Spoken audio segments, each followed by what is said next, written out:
Protect your DNA. BioPQQ can promote formation of new mitochondria. Infowarsstore.com.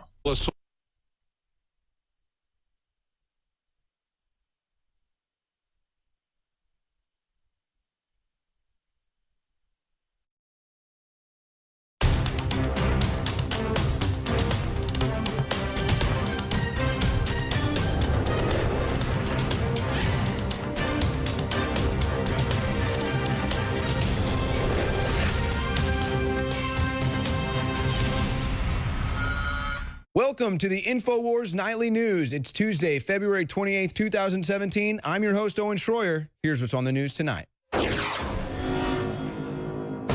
Tonight, Infowars goes live as President Donald Trump delivers his first speech to Congress. Meanwhile, in typical liberal fashion, the House Democrats plan to troll the big event by inviting so-called dreamers, illegal immigrants, and Muslim refugees as their guests. Then, La Raza declares war on the United States and demands a reconquista of the American Southwest. And they have a well-documented history of promoting anti-white racism and a hatred for President Donald Trump and his supporters. So what are they prepared to do to stop Trump from building that wall? All that plus Alex Jones live in studio with the Infowars crew. Up next, the Infowars Nightly News.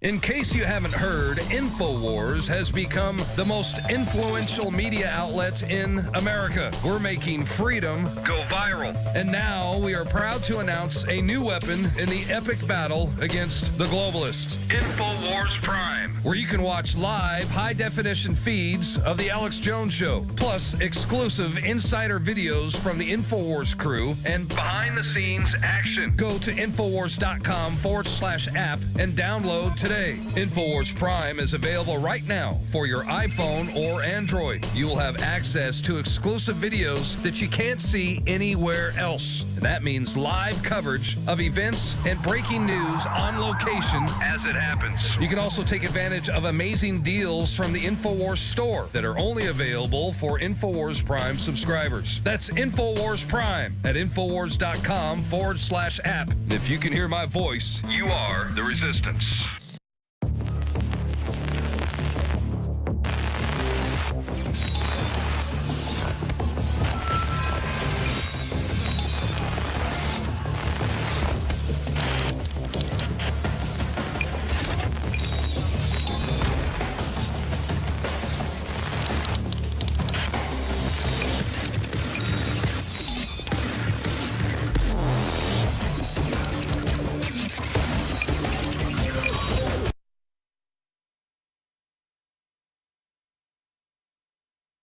And Trump has said he doesn't want it. Wars Nightly News. Owen Schroyer, Leanne McAdoo with you. We are going to have President Trump's address to Congress live in under an hour now. He is expected to speak to Congress. It is going to be the first time he addressed Congress, and everybody has different expectations. Of course, we are expecting some Democrat trolls, maybe even some people protesting, maybe some heckling going on, so we'll be sure to have all that action for you with live commentary. We are expecting Alex to be with Millie Weaver covering that. And then after the Nightly News, Leanne, that's when we'll pitch to Alex and Millie, and then we'll come back to do some post-address coverage as well. But there's plenty of news to get to before that. Let's start with some illegal immigration. All kinds of news on this tonight. Now, this is interesting. Illegal immigration drops 27% in January. And of course, I think that you can definitely give this notch to Donald Trump. Illegal immigration across the southwest border plummeted in January compared to December. Now, this is pretty shocking. Total apprehensions of migrants trying to sneak across the border fell 27% from a month-to-month basis. Look at this number, to 31,575, folks. That is a lot of people. The number of inadmitted migrants who showed up at the southwest ports of entry fell 28% to 899 people. We're talking hundreds of thousands of people, and these are only the ones that they have on record. folks, this is a serious problem. So thank God President Trump came along and started doing something about this. And we'll have more on that in a second about how important Donald Trump was to this movement. But now the passport centers are overwhelmed. This is from CBS Sacramento. As immigration enforcement ramps up, some passport centers in the region are overwhelmed with the number of applicants. They say long lines have wrapped around Passport Center in Modesto on Paradise Road for the last few weeks. So now, well, of course, it's popular to come to America. You know, we have all these self-loathing Americans that hate our way of life, but for some reason, everybody wants to come here. So it's so popular to come here, in fact, and now that you have to follow the law, you can see just how popular it is, and the lines are out the door. Agents detail daily border fence battle, seek post-Obama restart. And I've always said this, you know, I've never been the big wall guy. I've never chanted, let's build a wall at a Trump rally, because I think that in the 21st century, we should have modern technology to secure the border. But just following the law would be a nice thing. And this post-Obama restart is nothing but following the law.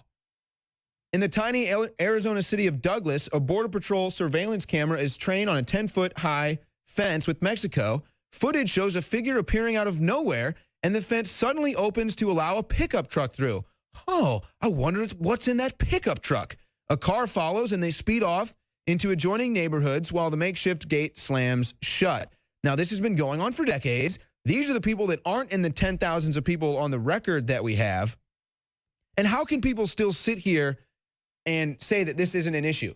And this is what I'm talking about with how important Donald Trump was. Remember, before Donald Trump hit the main scene, he's now basically the most popular human being probably in the history of the world. Before he announced his run for presidency, this issue of illegal immigration was virtually uncovered, folks. I know that that's amazing to comprehend now with it being such a big issue, such a polarizing issue on all fronts. But this was an issue that was virtually untalked about and uncovered by the mainstream news or the television news. Of course, Breitbart was covering it. You could see local CBS outlets reporting on it. Infowars was all over it. But this is really an amazing development over the last 2 years, how the shift of just talking points has even existed with this now. It used to not exist. Now everyone's talking about it, and it's in all the news headlines. And now in Canada, it's a big issue. But this is scary. Door knocks in the dark, the Canadian town on the front line of the Trump migrant crackdown. Now, basically, this story talks about this woman. She's in her house, and all of a sudden, there's a loud knock on the door. They keep banging on the door, and there's a bunch of asylum seekers outside who are coming in the dead of night because they know that they can't live in America anymore. They're afraid with the Trump crackdown coming that this is a threat to their safety. Maybe they're going to get deported, so they go to Canada. Everybody apparently is apologizing for everything in Canada. They think they can just knock on the door and walk into somebody's house, and the people in this neighborhood that is right on our northern border are having an issue with it. So now Trudeau is having to tread lightly on his liberal policies when most of the Canadian people are now really concerned with this issue. Now, Leanne, you filed a special report. We're about to go to this, but, you know, La Raza is kind of a raising issue. They're present on the border. They're trying to fight back about Trump. I mean, do you think that they're going to fight back even harder now that Trump is cracking down? Absolutely. Well, they're saying that his policies are basically a declaration of war against the entire Hispanic community. So it's just massively ramping up the race war, La Raza's race war that they want. And so they have a voice now. They're giving a lot of, they're right on the main stage there with the Washington Post and other outlets, giving them this voice to speak about the fact that the president has basically declared war against the entire Hispanic community by saying that we want to deport violent, illegal immigrants and criminals. Tarnish the nation. Let's go to Leanne's special report.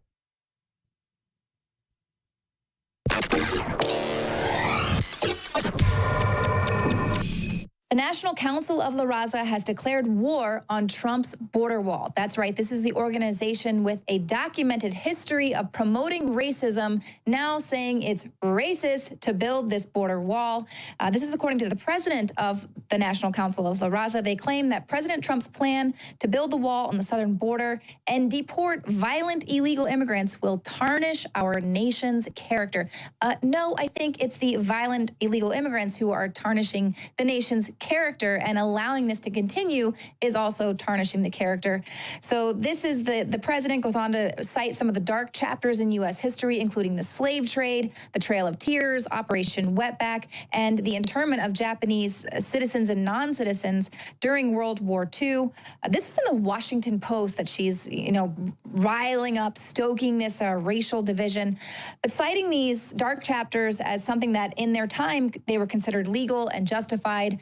But now, looking back, we can see them as assaults on the values that define our nation, and saying that Trump's executive order amounts to a declaration of war against the Hispanic community.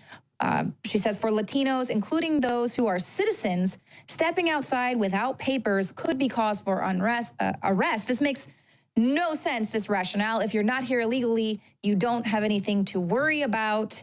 And Trump has repeatedly said the priority there is going to be deporting people here illegally who are violent criminals or with multiple charges against them. These are the people that are going to be the top priority. Now, she went on to suggest that the rationale behind Trump's order is based on falsehoods about the threat and costs of undocumented immigrants. This is despite the fact that the Federation for Immigration Reform just released a report claiming that illegal immigration costs American taxpayers $113 billion. And another report from the Center for Immigration Studies suggests the construction of this border wall will actually save taxpayers approximately $64 billion over the next 10 years. We'll actually have this all paid off and tied up here in just a couple of years with this border wall. And this is also in addition to Mecha calling for the return of Azatlan and dominating the southwest United States of America, following the brutal gringo invasion of their territories. So as we can see, the Washington Post is giving this racist rhetoric some front page headlines here, as well as the Democrats are really going to be able to get behind this. La Raza is, of course, closely tied with the Democrats, Hillary Clinton as well. Tonight, we're going to be seeing a lot of these illegal immigrants, people who are against Trump's border plan, at the first presidential address to joint session of Congress. And so it'll be very interesting to see if they're going to be able to convince all of us to give up our land and give it back to Azatlan.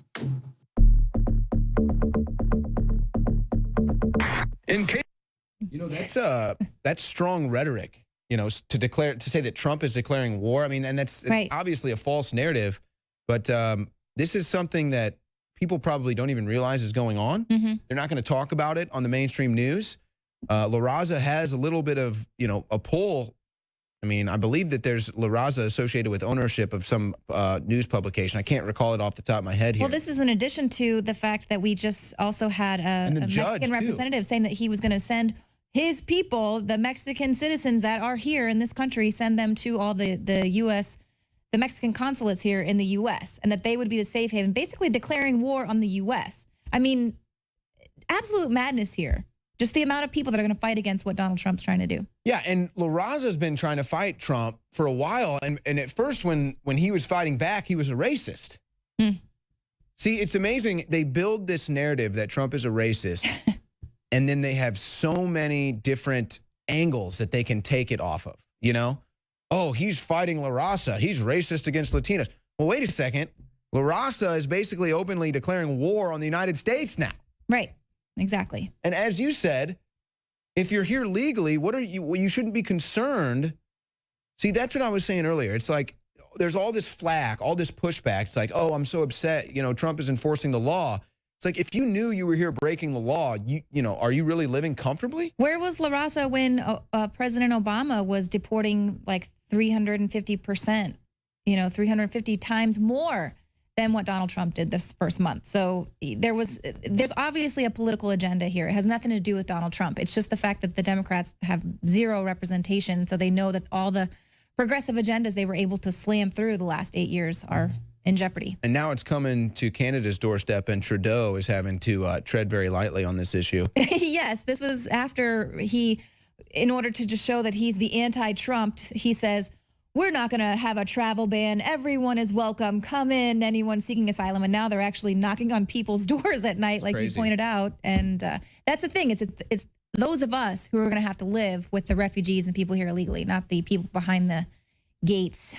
Well, hey, you know, they're saying that these people are the only ones that'll work these jobs, apparently. But we got another solution for that. Minimum wage massacre. Wendy's unleashes 1,000 robots to counter higher labor costs. Didn't see that one coming. Hey, if that illegal immigrant or no American wants to do that job, then we'll just build a robot to do it. And then your nice little minimum wage laws will be kaput and be worthless. How do you like that without a job? With that, here's the minimum wage, $1,000 an hour. Oh, I don't have a job. Sad how that works. All right, you know what? Let's go to this story, actually, guys. We're going to go right to this story because this is really what I wanted to have Leanne on about because I was fully triggered by this girl, okay? And here's the deal. Look, I don't even care. I don't even care. People can do whatever they want with their body. It's none of my business, honestly. But Leanne, I just have an issue, and because my issue here is I don't think that this girl is actually like, oh my gosh, you know, I don't care, I'm proud to be fat or whatever it is. I really think that there's this weird culture of laziness, and it's like an excuse or like it's cool. Like, oh, like, look at me. I don't want to work hard to be in shape. I'd rather be a slob and not care about my health. And look at how cool I am just accepting it. It's like, oh, it's just cool to be lazy. And then the other thing I'm pointing out here is as well, she goes beyond just being lazy. I mean, look at this. She goes, okay, hey, look, I'm a girl. I'm wearing my workout clothes here to just taking a selfie in her panties and bra. Putting it out there for all the likes. So that's it. There's this weird culture on Instagram and social media where people are, oh, you're so brave. Oh my gosh, you inspire me so much. And I mean, so on the one end, they're getting it for the likes like most people do, but it's just sort of reinforcing this unhealthy behavior. Now, I'm a woman. I'm the first one to say, you know, that's great. Be proud of your body. We're all made differently, all different shapes and sizes. But I mean, you fat shamed me back into the gym. It is not an accurate phrase. Fat shamed me right back into the gym. Whatever. And I'm thankful. I thank you for that. I didn't need your Instagram likes to, you know. Okay, but that's what I'm saying, though. This girl, and, you know, I don't even care. Again, go on Instagram. Fine. Go on Instagram and promote your laziness, okay? Go on Instagram and get a bunch of other lazy people to like your photos because they're lazy, too. And then dye your hair purple and pink while you're at it as well because everybody digs that. Well, that she's original and there's no one like her. She's the first one to dye her hair. Very first, yeah. Well, we have Rainbow Snatch, actually, that works here. It's just then they have to push this in the mainstream media. Why is Yahoo? See, what is Yahoo's deal? Who is running this? I need to look at this. They're hating. Donald Trump gets bashed on Yahoo regularly. They praise Larry Summers today on the front page all day long because he bashes Trump. And then they run this on the front page, this girl who puts on a bunch of weight like it's a great thing for her. Oh, I know. Why are you praising that? Well, what happened? I mean, hold on a second. I'm sorry. I'm sorry.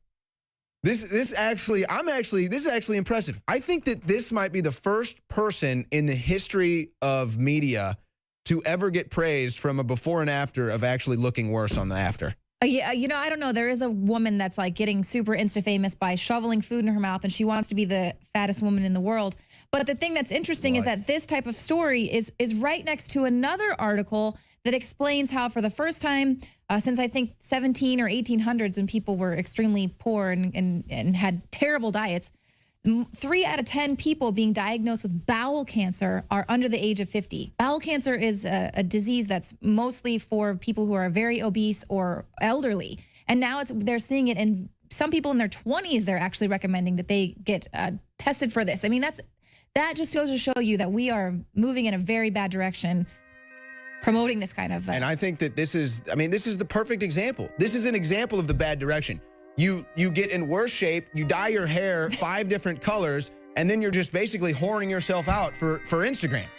Putting yourself out there in your bra and panties and underwear. It's Trump's America.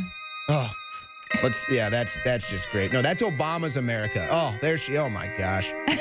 Hi, I'm the first person that ever got famous from looking worse in the after. Stay tuned, more on Infowars Nightly News. This is one of the biggest secrets out there. The missing link of why our ancestors, whether you were in Africa or ancient Albion, which is England today, why our ancestors were so much stronger. I mean, there are huge archaeological reports, all sorts of anthropology studies, you can look them up for yourself, that show that humans, just an average farmer of 10,000 years ago in England, was stronger than Olympic athletes today. In the final equation, everyone knows our modern society has lost its vitality. The sperm counts are down like 90%. People are falling apart. They're totally depressed. They're unhappy. What is going on? Every ancient culture was obsessed with what I'm about to reveal to you. Today we call it bone broth, and for thousands of years our ancestors enjoyed its benefits before it became lost to our modern diets of processed junk. That's why I'm so excited to announce the product that is undoubtedly the jewel in the crown of Infowars Life products. Caveman. We lost our vitality because we just ignored the ancient traditions. Everyone knew that you used all the parts of the animal. You used the skin to cover yourself or for shelter. You used the meat for sustenance, the fat for cooking, but you used the bones for strength. We are now introducing Caveman by InfoWarsLife.com, the ultimate in true paleo nutrition with bone broth, turmeric root, chaga mushroom, and 7 total primal superfoods in a single great-tasting formula. The bone is so amazing. From the outside structure full of minerals and key cofactors to the marrow that produces the blood for the body. This is the engine of the life essence. I've made a lot of important points here, but this is the one you need to research for yourself because it's so key. High-quality bone broth helps support healthy muscles and connective tissue, while the active compounds in turmeric do battle on the cellular level and help fight free radicals. And collagen is essential to aid healthy tendons, ligaments, and muscle tissue. This is an absolute win-win. You get an amazing product produced right here in America. You support Infowars and all we're doing to promote freedom and the restoration of our republic and promotion of freedom worldwide. The journey towards better health and giving our bodies these amazing compounds that God created starts at InfoWarsLife.com. 3 years in the making, incredible research, and the very best ingredients. I'm Alex Jones, and I may not be a caveman, but compared to these trendies out there in the street, I'm as close as it gets. Join me at InfoWarsLife.com and get your caveman formula today. The globalist social engineers are not just targeting us with propaganda. They are manipulating our genetics. We are being targeted at every level by estrogen mimickers that lower our testosterone and other hormones and natural compounds that the body needs. The key is to be aware of this attack and to fight back against it. After consulting top doctors, nutritionists, pharmacists, and others, we have developed what I believe is the ultimate non-GMO organic super male vitality formula sourced from powerful organic herbs harvested around the planet and then concentrated for maximum potency. I've always believed in nutrition and herbs. Super Male Vitality was developed to activate your body's own natural processes instead of using synthetic chemicals. Super Male Vitality by Infowars Life is so powerful that I only take half the recommended dose. Visit InfoWarsLife.com today to secure your Super Male Vitality and other powerful products from Infowars Life. Tonight, President Trump is going to address the joint session of Congress for the first time. And of course, Obamacare is going to be on the agenda, but also tax reform. But let's not forget that Obamacare is really a tax. That's what the Supreme Court said in order to foist it upon us. They said it's a tax. Let's call it Obama tax. That's what I said last week. Obamacare is Obama tax. It's a massive tax on 1/5 of our economy. It is burdening our health care, causing costs to explode. And it's also based not only on a lie that they have the right to put this mandate upon us, but also on fraud. As we talked about yesterday, Jerome Corsi exposed the fact that Obama, when he was directed that he could not do this by both Congress and the courts, in defiance of both of them, he swept money out of Fannie Mae and Freddie Mac, taking money out of those organizations to fund this. It is it's a fraud at every level. But let's talk about tax reform, because one of the key things that has to happen is tax reform. And one of the tax plans that has come up is to do a border adjustment tax, a BAT. Now, this is something that Donald Trump had signaled that he didn't want to do about a month ago, but now it seems like he's warmed up to it. So we're going to talk about what it is, and we're going to talk about the politics behind it. It is now looking like this is going to be the plan that he's going to move forward with. It's something that was put out by Paul Ryan, and although that might send alarms up for you, does for me, when we look at the details, it actually looks good, and Steve Bannon appears to be on board with this at this point. Now, Trump said last Thursday, after previously saying that he didn't like the border tax, he said, I certainly support a form of tax on the border because everyone else does. We're the only country, we're one of the very few countries, possibly the only country that has no border tax. And let's understand, it's not just that we don't have a border tax, but we put a tax on our exports. It's not just that we don't tax the imports coming into our country, but we burden our domestic exporters with a tax that other countries don't. Let's talk about what's being proposed here. Now, tax plan that Donald Trump put out when he was campaigning was to take the current corporate income tax of 35% and reduce that to 15% to encourage people to build jobs and build production in the United States. The House plan would reduce it to 20%, not 15%. However, and this is the key thing, they would put a 20% tax on all imports crossing the border and a 0% tax on exports. That is the key thing. The 0% export tax, that is the key issue here, folks. Just as Donald Trump said, everybody else puts these taxes on, but we don't. Understand the way this works in the European Union. This has been a situation with European countries one by one, but then they made it all part of the European Union so that when they have exports that go out of the country, and understand their system is basically a value-added tax, a VAT, not a BAT, but a VAT. They add taxes at every level of production. So whenever it goes from one wholesaler and he does something and he makes a bigger part and he sells it to the next guy and he makes something more complex, all the way to the final end product, it is taxed at every stage. And then you see it again as a kind of sales tax. But if they export that, all those taxes are taken off.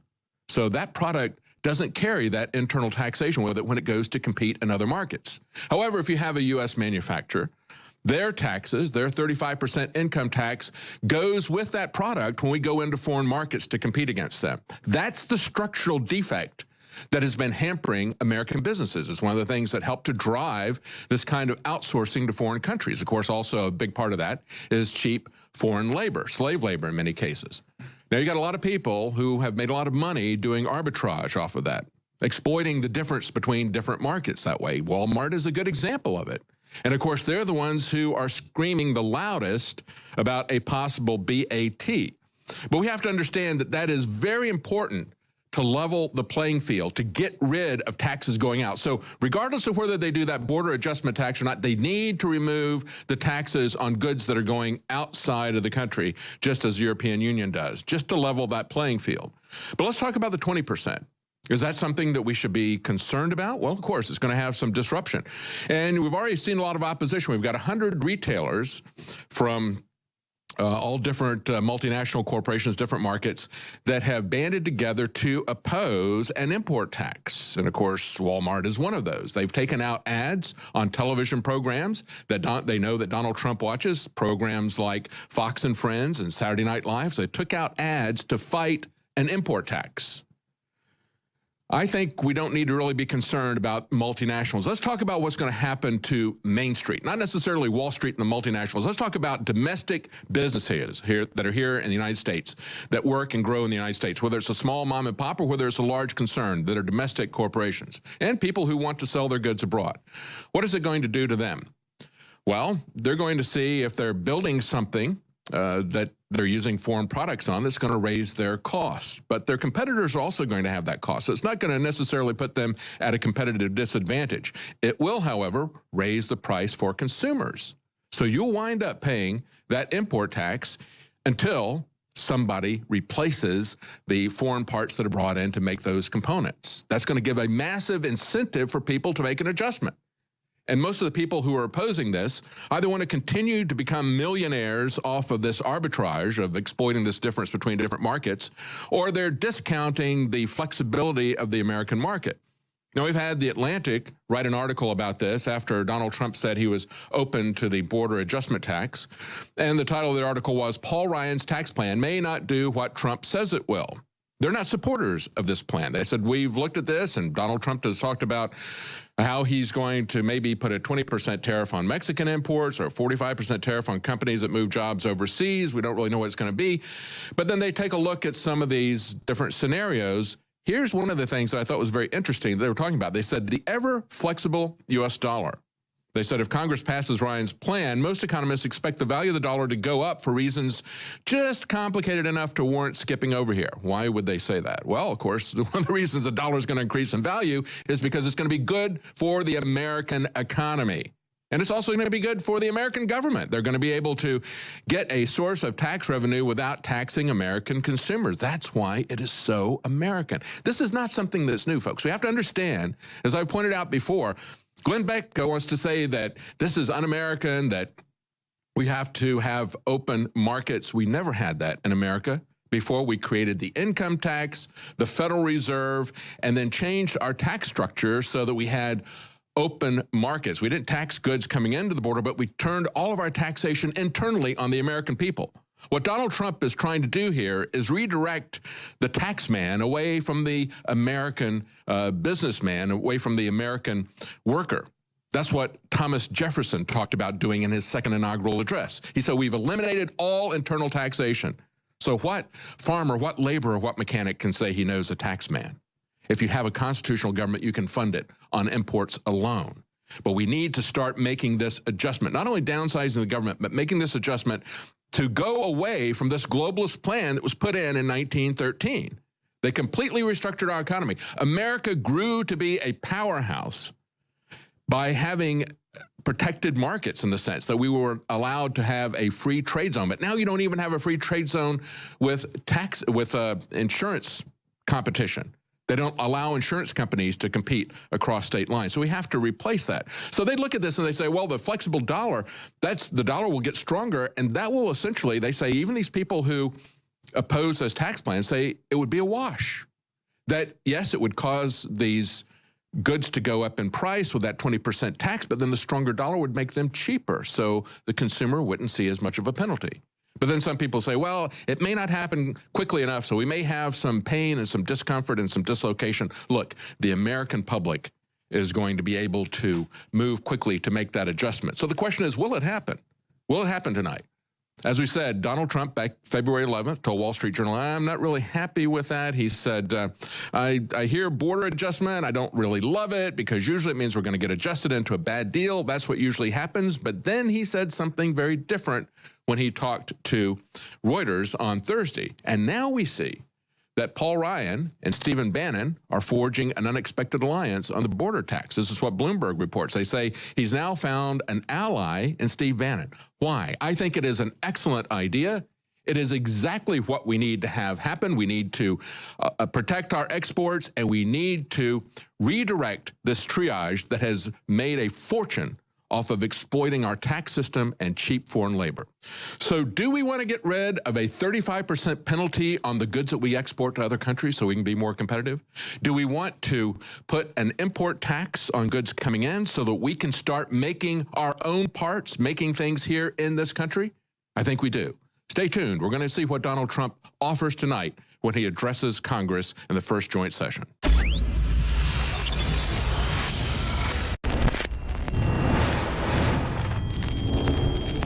Everyone knows that Infowars funds our operation by selling high-quality products that we use and that everybody needs at very competitive, affordable prices. And so I get questions all the time over the years. Why don't you sell body armor at InfoWarsStore.com? Or why don't you have sponsors that sell body armor? And it's simple. I will only promote and I will only sell the very, very best out there.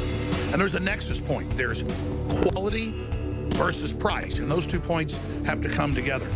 National Defense Labs and its civilian subsidiary, Citizen Armor, has given Infowars the exclusive on distributing to the American people the true next generation in body armor. People are always saying, It's the 21st century. Where are the silver jetpacks? And where's Buck Rogers and the sky cars? Well, the globalists have basically suppressed a lot of those developments. They admit they want a post-industrial world. They call any technology that gets around their systems of control disruptive. Well, believe me, this is disruptive to tyrants worldwide. Basically, what we're bringing to the Infowars team is a new line of dynamic, lightweight body armor. It's nanotube technology. It's created here in Texas. It is lighter, more flexible, easier to wear, more comfortable, and stronger than anything else on the market. We've went out and did some testing. We originally found their claims, saw what they said. We were all kind of hesitant to believe that something so light, so flexible, could be so strong. So what we did is we went out, we used different pistols, different calibers to test different pieces of the body armor to ensure that it was up to the high standards that we expect to carry here at the Infowars store. Born in Texas, made in America, exclusively available at InfoWarsStore.com right now. I mean, it's unbelievable. It's quarter-inch thick. I mean, it's got a 20-year warranty. It's waterproof. You can wear it. It's comfortable. I mean, it's not bulky. I mean, that's the biggest, I think, intrigue for you, Alex. The biggest thing for us is, unfortunately, we live in a society now where we need to be able to defend ourselves and our families at any time. And this is something that is so thin and so lightweight. You said when you talk to people that have been using this, actually testing it for years, and people that currently test it for us, they didn't just say outstanding. I mean, what did they really say about this? No, this is through the roof. They want to know, how do they get it? Where do they find it? A lot of my law enforcement official buddies want to know the same thing because they're wearing these big, heavy, bulky vests that don't work as well. So they're looking for something you can wear all day, 12 hours a day, in and out of a car. And 90, I mean, you can look up the numbers, 90+% of fatalities with guns when they're used in victim of crime, I think it's like 94, is pistols or shotguns. This stops that unless it's a slug. I mean, that's amazing. So they can wear this, and only somebody with a rifle round is going to get through it. And soon, and we'll have it, if it's available to civilians, we're not sure, we're going to have the stuff that's, I mean, unstoppable. This deal is so insane, is so good, it makes my head spin. But I guess the first people to sell cars kind of had to give them away. People didn't believe it. Hell, I don't want that thing. I feed my horse hay. The backpack body armor is only $200. And we shot everything you can imagine at it. Again, fund the InfoWar. Get the game-changing nanotech tubes from Buck Rogers. It's a win-win. $200. Go check out all their different products at InfoWarsStore.com. It's amazing.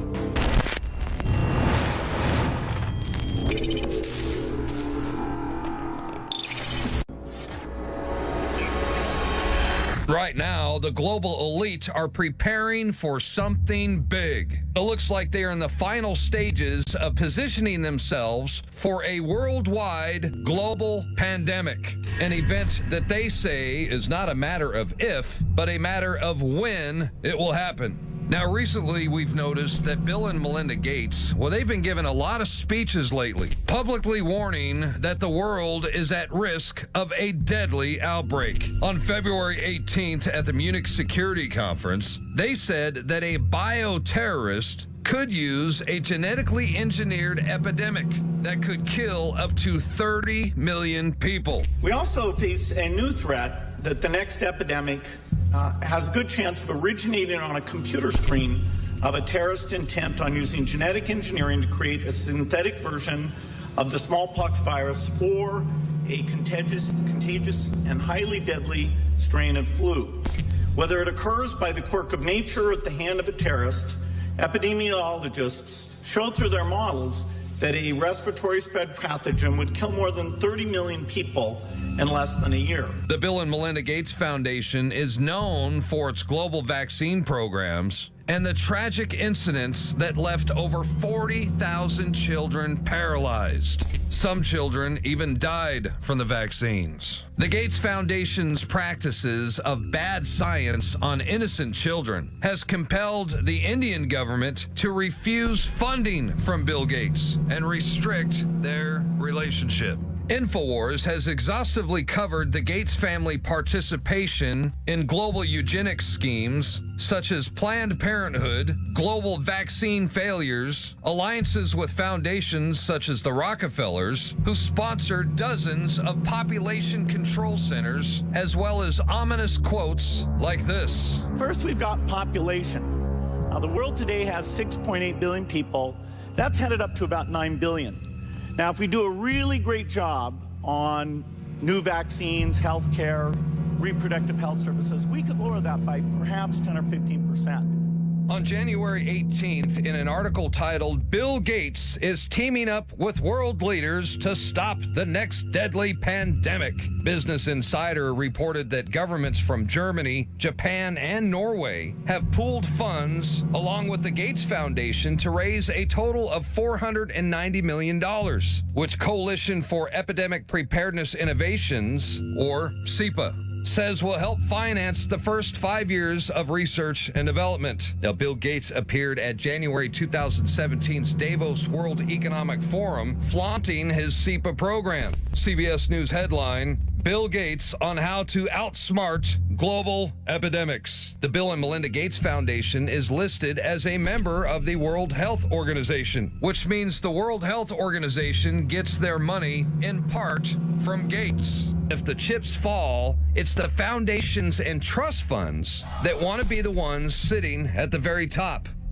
So what's their next move? Well, we could simply turn to their own actions and their own writings for the answers.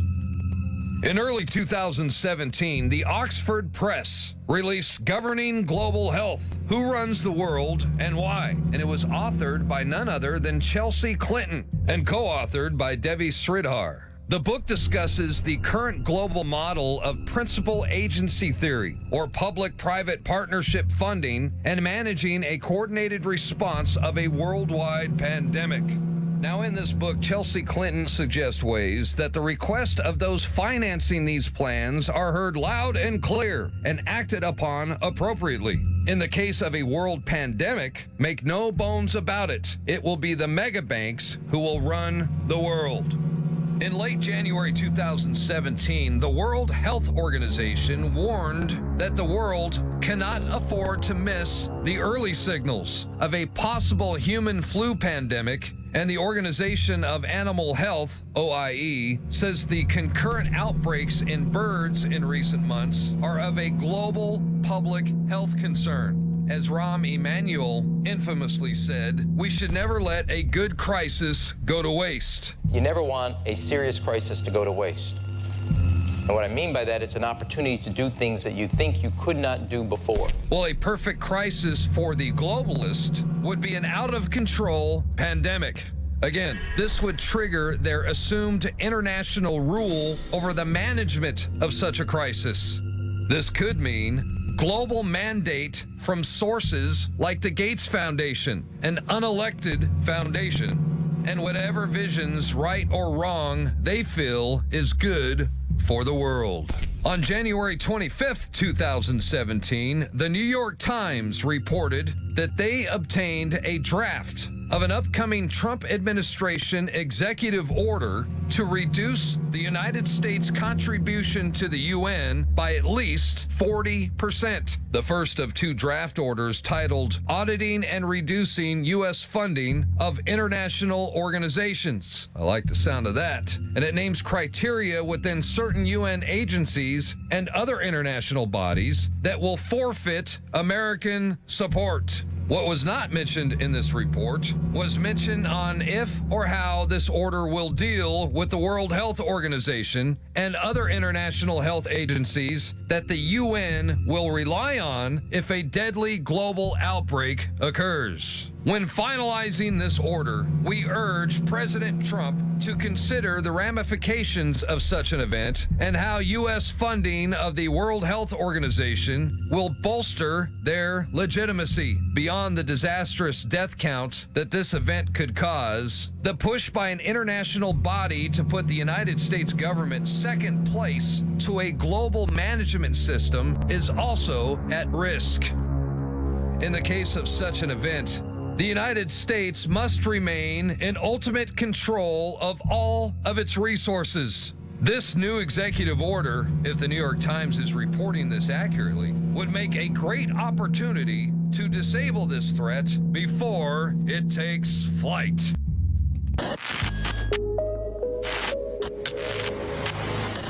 Hillary Clinton just can't keep her mouth shut. Hillary is now backseat tweeting the Trump administration after reacting to a recent shooting in Kansas where the perpetrator allegedly shot 3 men after allegedly telling them to get out of his country. Of course, no rational Trump supporter condones this criminal behavior. In the words of Brooklyn Democrat Assemblyman Dov Hikind, where are the liberal leaders when Jewish cemeteries are desecrated and campuses are painted with swastikas and racial slurs? How are the leaders of Democrats communicating with and reining in their followers when these crimes are committed? It's simple. They're not. Instead, they found an easy answer. Blame Trump. Basing her illusion on the information of the ADL and the SPLC, Hillary tweeted, "With threats and hate crime on the rise, we shouldn't have to tell POTUS to do his part. He must step up and speak out." This from the woman that refused to concede on the night of the election results. Listen to me. Everybody should head home. You should get some sleep. We'll have more to say tomorrow.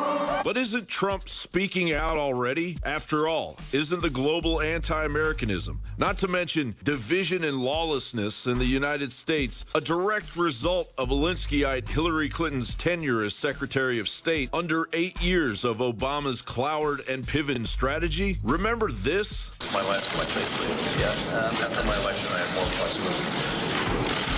Yeah. I understand. I trust this partnership. We're living around that. This is what it really looks like when a president makes a deal with the Russian government, placing United States national security at risk. National Review wrote, in 2009, President Obama surreptitiously sent a letter to the Russians offering to cancel plans to install a missile defense site in Poland and corresponding radar apparatus in the Czech Republic. These would have provided an additional layer of protection for the United States and its allies from Iranian long-range missiles. The Obama administration did end up canceling the planned missile defense deployment, and the United States, to this day, remains underprotected from Iranian ballistic missiles, even as the Iranians exploit relaxed UN Security Council missile restrictions, thanks to the Obama administration, and continue to test long-range ballistic missiles. And you can say very nicely that Hillary Clinton and Barack Obama gave us ISIS. Now we're trying to get rid of ISIS. I suspect Hillary and Obama's hubris will eventually die out once they realize that America is too busy fixing the problems they created to listen to the same rhetoric that got us all here in the first place. John Bound for Infowars.com.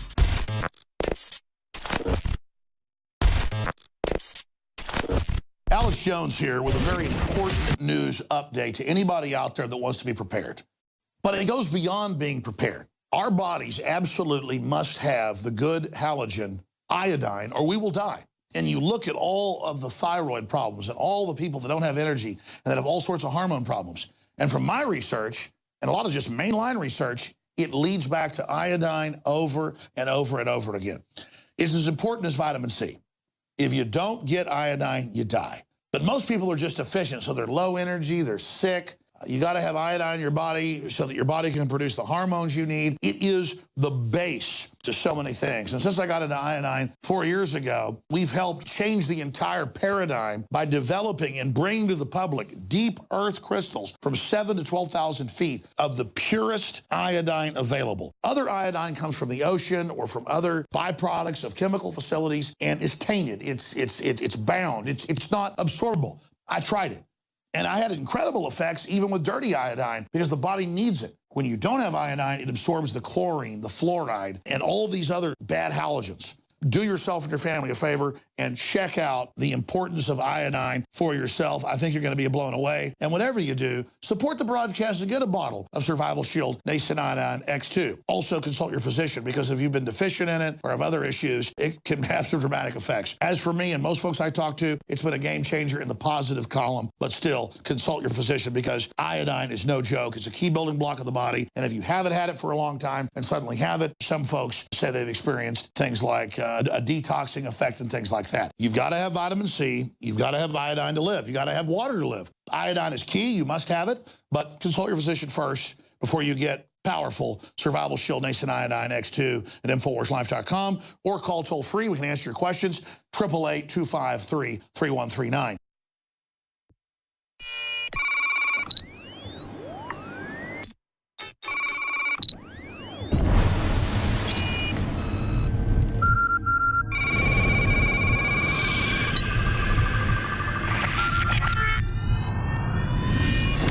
We are transferring power from Washington, D.C., and giving it back to you, the people.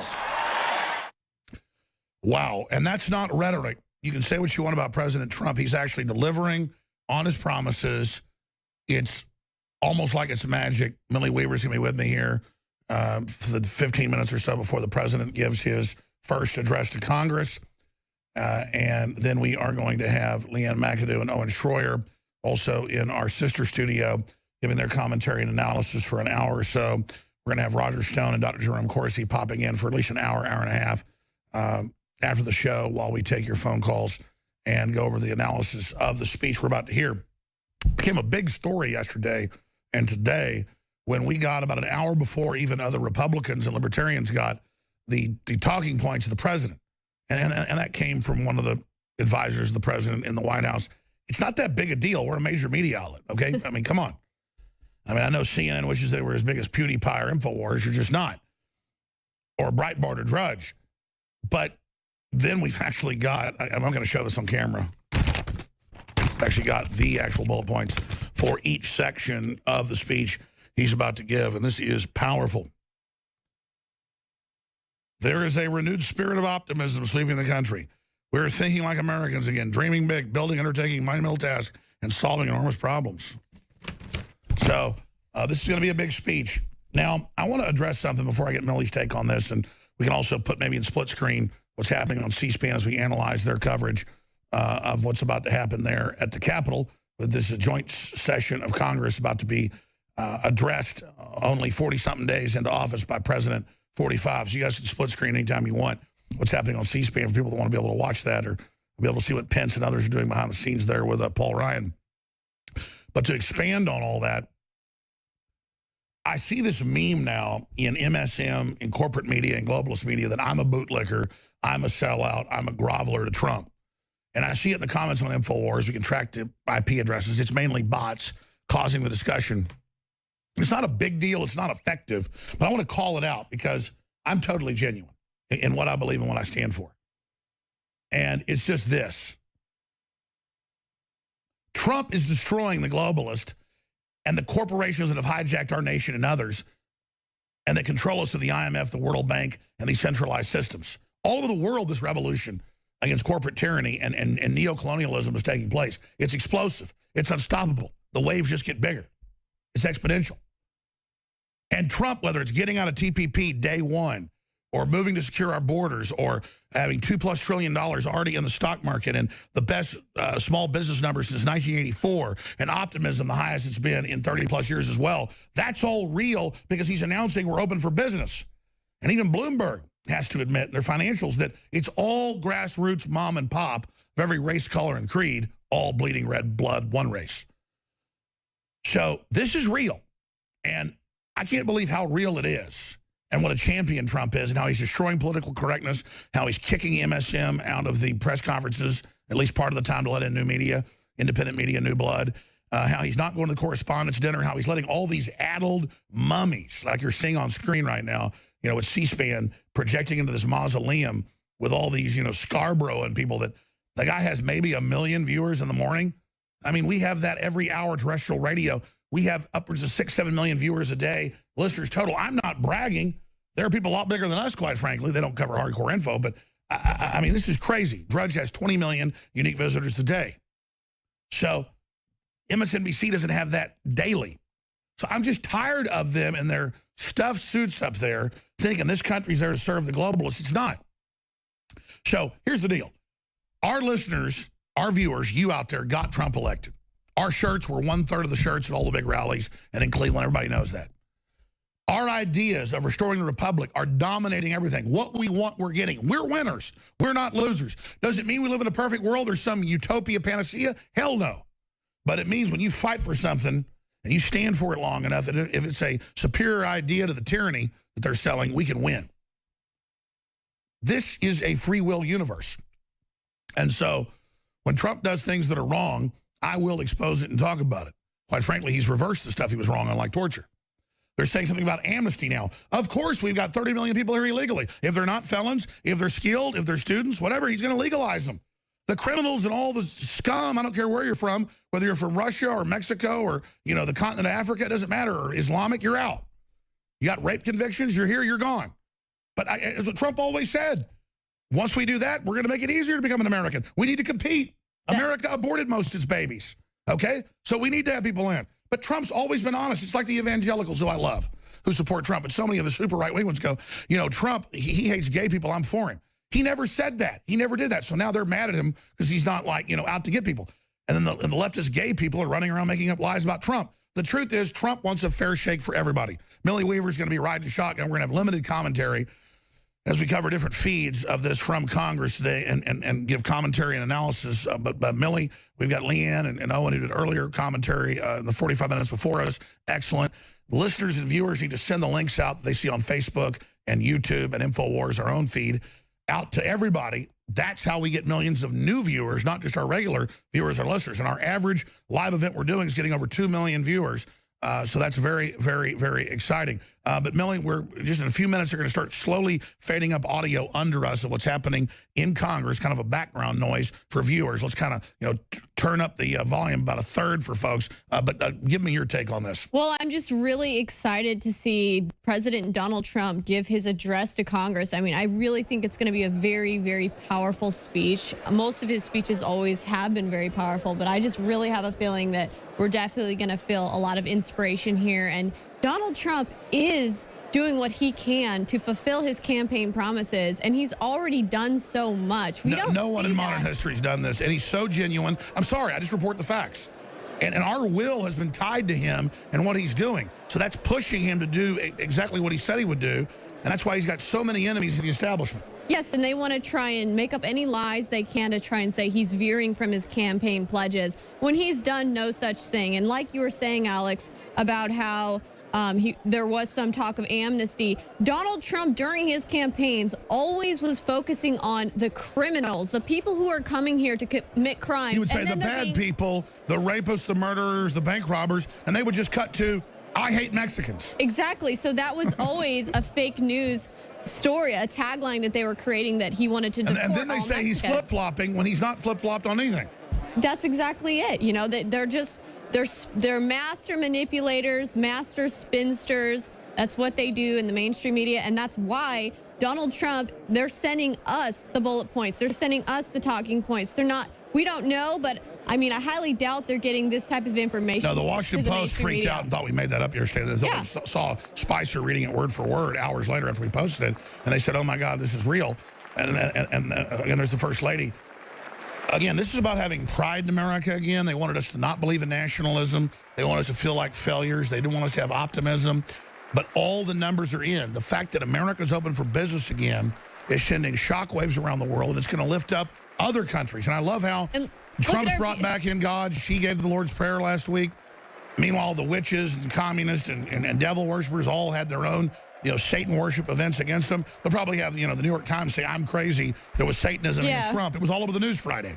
Exactly. But I'll cover the news, and they'll say, I made that up, Millie.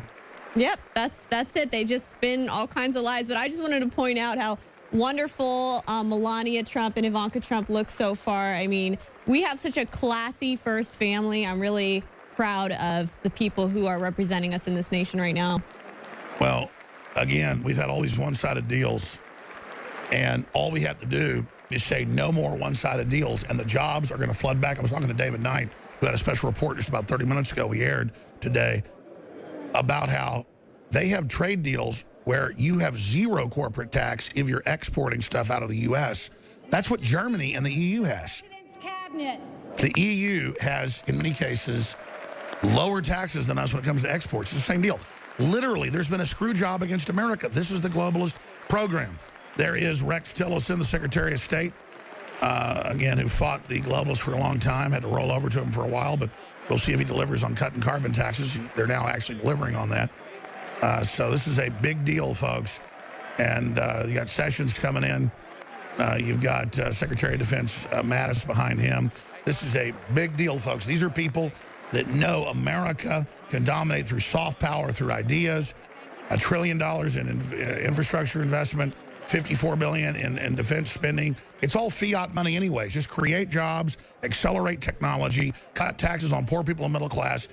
Trump's trying to get his agenda through. Only a small part's gotten through, but at record speed. And already we see the best economy since the Reagan recovery. Took Reagan 3.5 years to get that. Trump already has similar numbers in just, 45 days since he was sworn in on January 20th.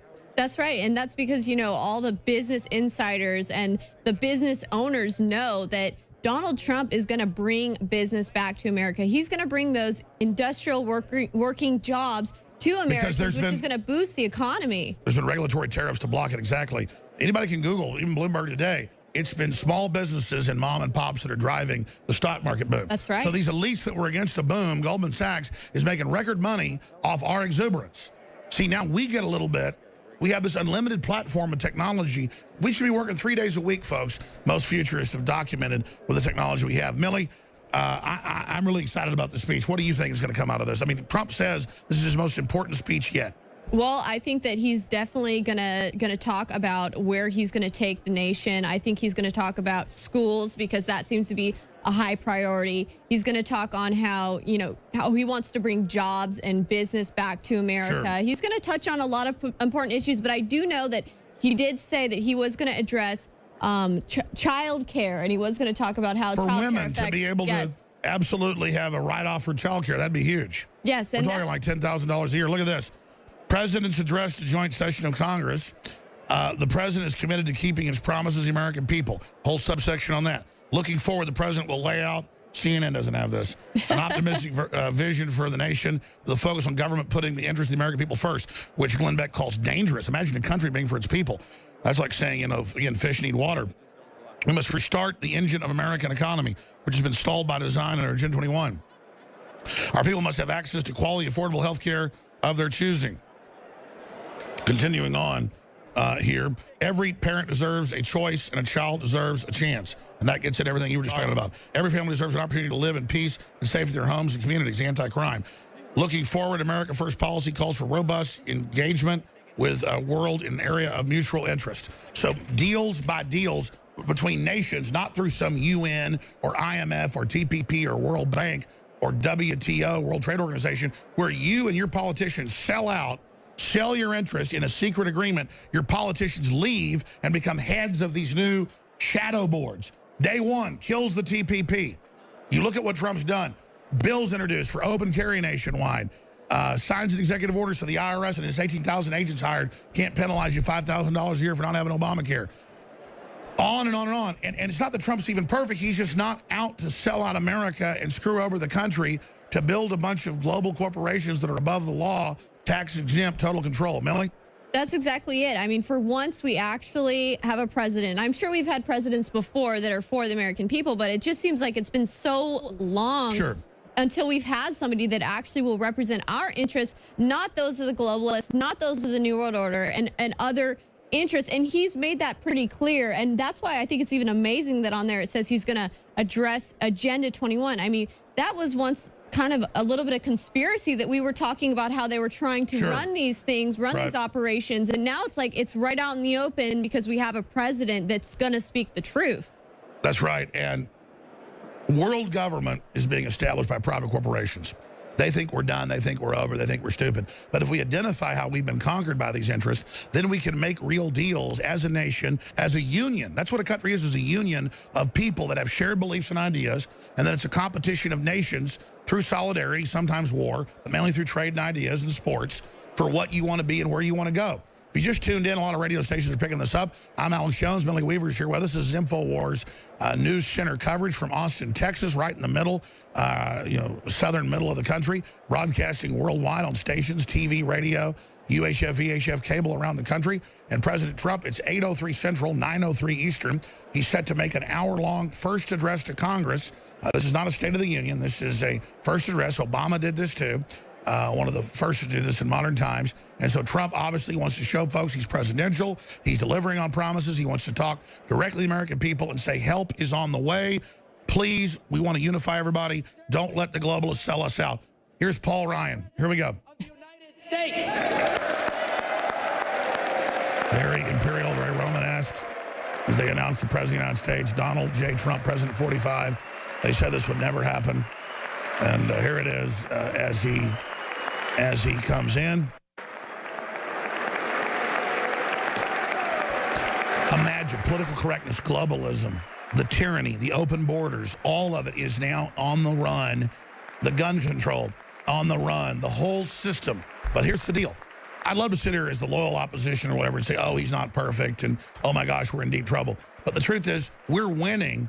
We've got a long road, but if people are positive and take action, and realize MSM has almost no viewers and listeners, and realize they're a fraud, that final facade is going to collapse. And it's not a utopia we're saying is coming, but it's something much, much better than the Cloward and Piven Agenda 21 globalist system that's turned off our industry, the elite Hollywood people on the West Coast, not the New Yorkers themselves, but as Trump said, the New York elite on the East Coast, the D.C. elite, the East and West Coast, dominant elites, playing games, exploiting America, selling our interest off to the communist Chinese and others. Exactly, and Hillary was Melania does look stunning. Yeah, she looks amazing. Melania always looks amazing. I absolutely love her.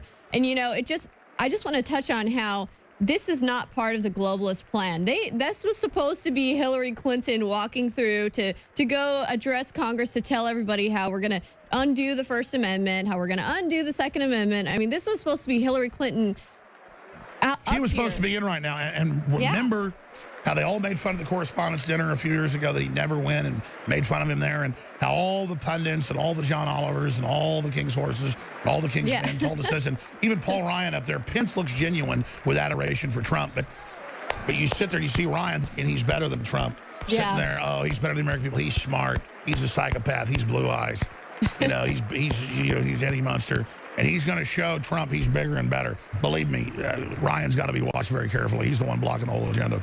Well, I do hope that Donald Trump touches a little bit on draining the swamp and some of the problems. Oh, don't worry, draining the swamp's coming up first. Yeah, that needs to be touched on, because the amount of leaks and the fact that they have mutiny on board, and he can't even pin it down who in their press corps has been leaking stuff. I mean, well, it's Reince Priebus, and he tells Trump, "Oh, sir, it's not us. They're just making it up." And then why is it a gestalt of what's going on in the meetings? But folks, this is somebody that's a nationalist that believes in America. It doesn't mean all his answers are perfect. It doesn't mean he's not imperfect and working through imperfect people. This is why the globalists and the elites and the communist Chinese and the Saudi Arabian Wahhabists and the EU and the communists and everybody are against Trump.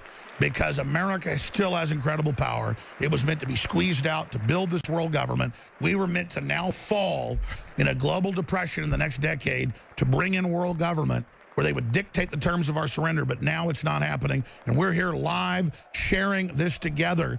This is Providence. This is victory. Now let's listen to the 45th president in his first address to Congress.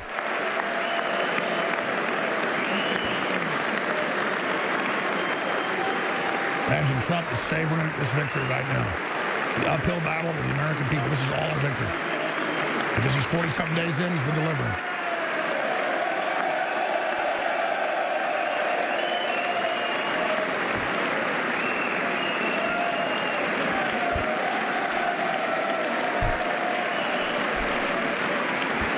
This will be a day long remembered. You've seen the end of Hillary. You'll soon see the end of Soros. Yes, we will. And again, this isn't about a power trip. It's about people realizing the innate power they've got through God. Our listeners were the core group that helped this victory take place, but they had to have a focal point. A champion was fearless like 45. Here he is.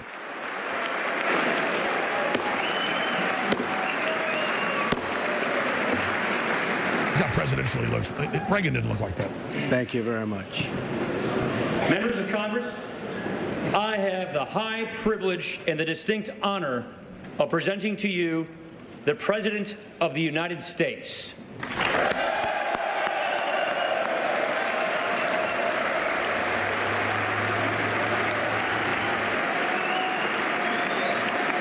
When you're watching Infowars.com live coverage of this, you want to see the video? You go to Infowars.com/show.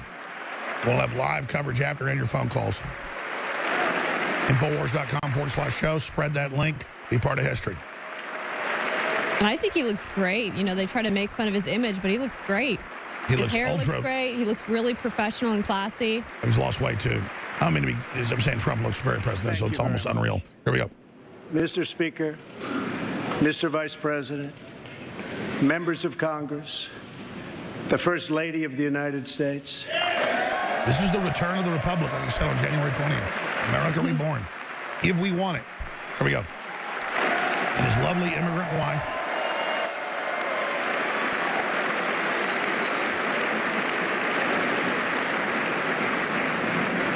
Weasel Paul Ryan.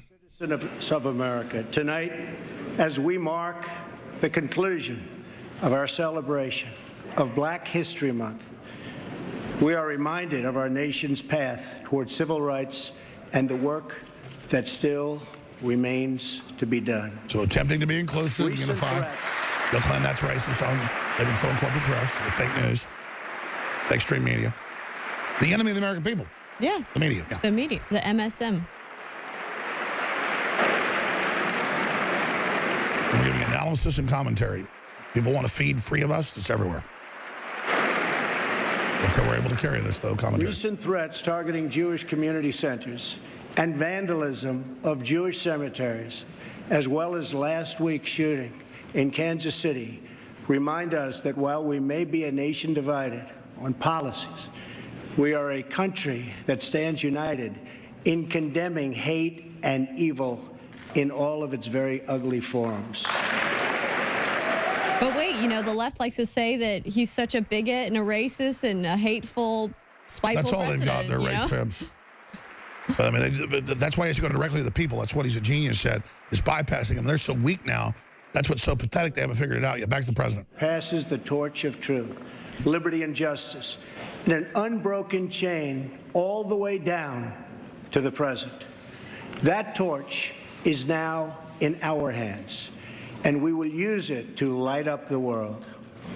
I am here tonight to deliver a message of unity and strength, and it is a message deeply delivered from my heart. A new chapter. Can you talk about that unbroken chain through our ancestors? American greatness is now beginning. A new national pride is sweeping across our nation. Oh, look, I have right here. And a new surge of optimism is placing impossible dreams firmly within our grasp. What we are witnessing today is the renewal of the American spirit. Our allies will find that America is once again ready to lead.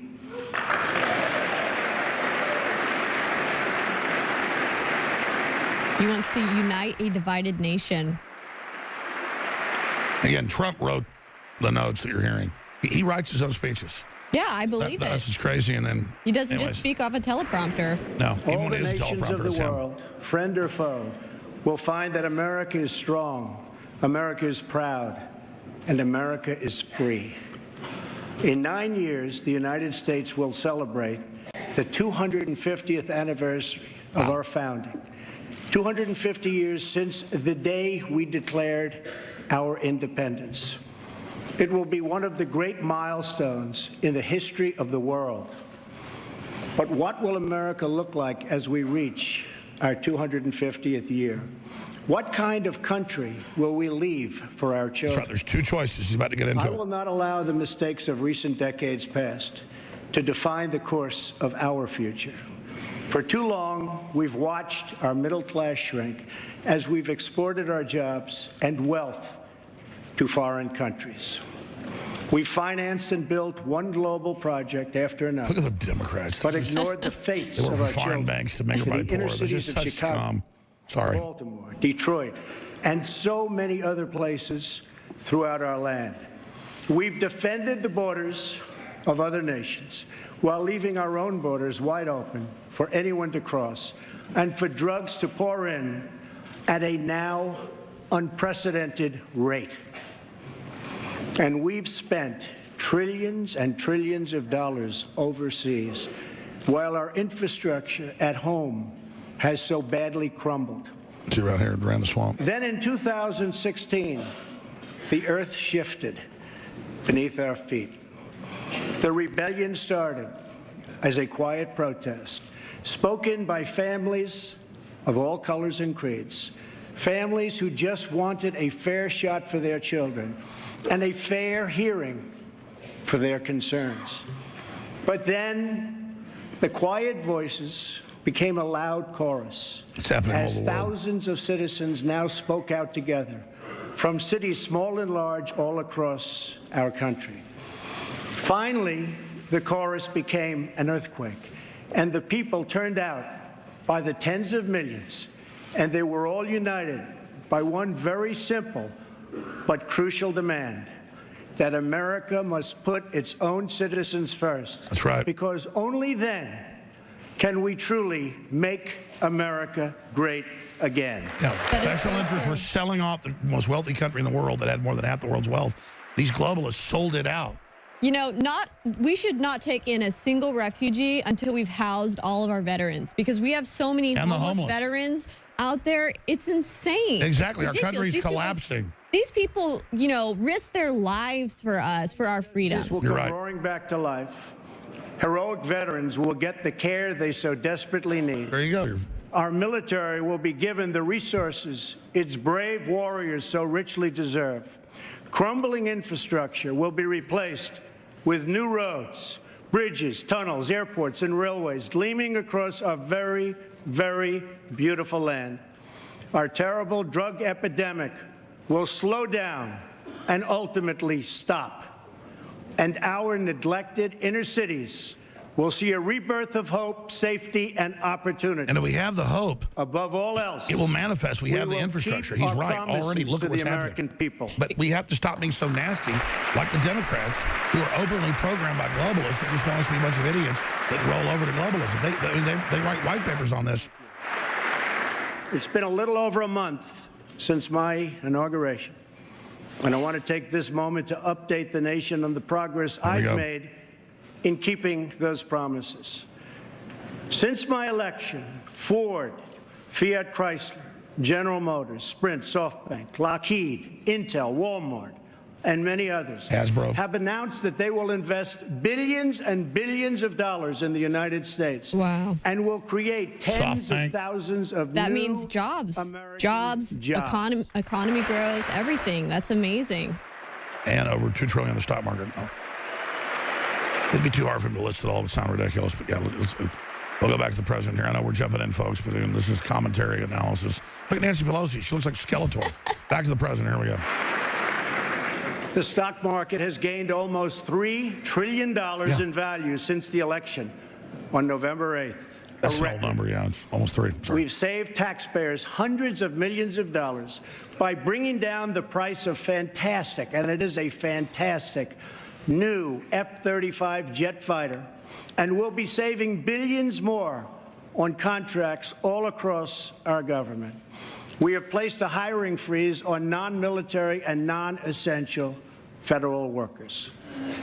We have begun to drain the swamp of government corruption by imposing a 5-year ban on lobbying by executive branch. No one ever did that. No one ever followed that. He fired everybody. Wow. Nobody's ever done that. He did it. See, that's so much he's done. I mean, it's just, I don't want to just sit here and grovel. People say, oh, yeah. It's easy to sit there and act like you don't want to save the country and just say everybody's a failure and just say everybody's fake. No, he's delivering. It's sickening, actually.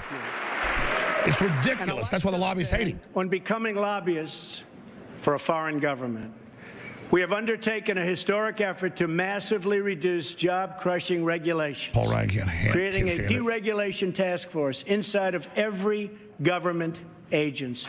Yeah, Paul Ryan's facial expressions. Oh, there's the fake he's totally smile. fake But in he his was action. totally mad-dogging him. Well, he's just acting like he's going along with it. He can't stand Proposing it. a new rule which mandates that for every one new regulation, 2 old regulations must be eliminated. He already signed the executive order. I love it. Just keep listing everything he's done. He won't list bringing back free speech, though, and standing up to the fake media. Yep. The regulations that threaten the future and livelihood of our great coal miners. Yes. It's lowering energy prices. That's the big one. That's why the jobs aren't here.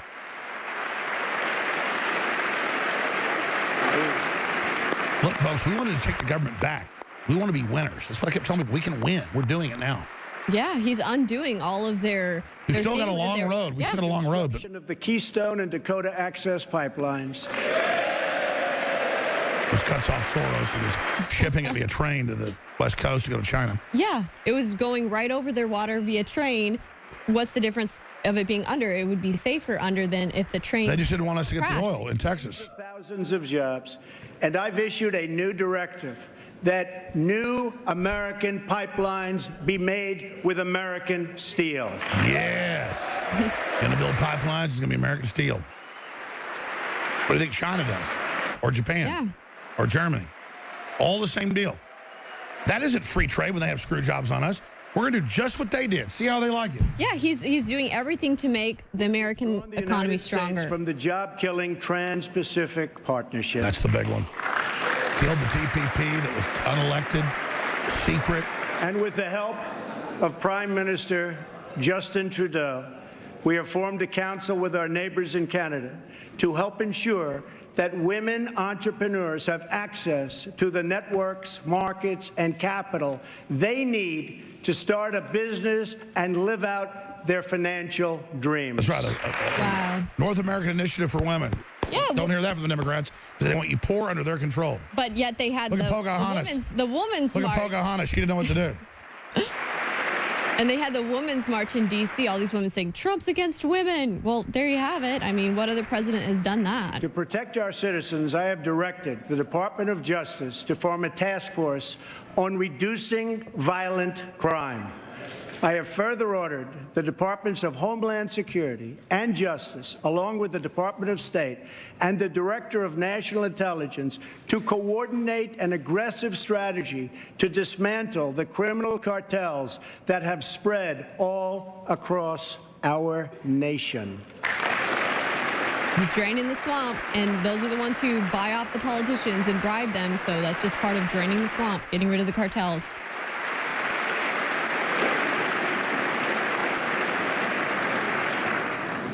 We will stop the drugs from pouring into our country and poisoning our youth, and we will expand treatment for those who have become so badly addicted.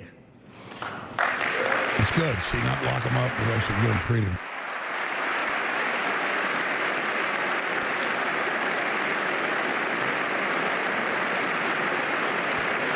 They just showed that congressman that was like, American people know there's smoke with Russia. Meanwhile, the intelligence community head came out and said there's My nothing. administration has answered the pleas of the American people for immigration enforcement and border security. Which every other country has, but under globalism we're not supposed to have because we won't have a country. By finally enforcing our immigration laws, we will raise wages, help the unemployed, save billions and billions of dollars, and make our communities safer for everyone.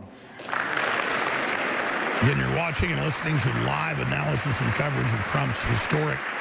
We want all Americans to succeed, but that can't happen in an environment of lawless chaos. We must restore integrity and the rule of law at our borders. And live coverage of Trump's first speech to Congress. Infowars.com/show. Spread that link. We'll have an hour of commentary after this is over in your phone calls. A bunch of guests are joining us. Roger Stone, Dr. Corsi, Leanne McAdoo, Owen Schroyer, and others. I'm here with Millie Weaver, giving limited commentary. For that reason, we will soon begin the construction of a great wall along our southern border.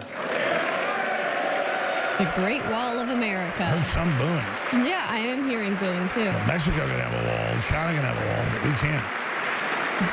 The Democrats got walls around their houses. As we speak tonight, we are removing gang members, drug dealers, and criminals that threaten our communities and prey on our very innocent citizens. That's right. They're even coming to Bad Austin ones are going out as I speak. with ICE. And as I release a murderer or whatever, throughout they the grab them. campaign.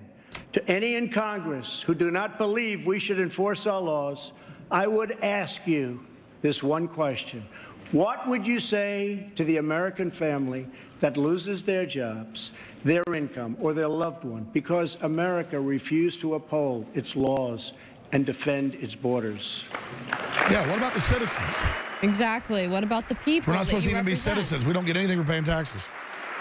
And there's the head of border operation. Our obligation is to serve, protect, and defend the citizens of the United States. That's right. We are also taking strong measures to protect our nation from radical Islamic terrorism. Yeah, never supposed to say that. Another big taboo he broke. There you go.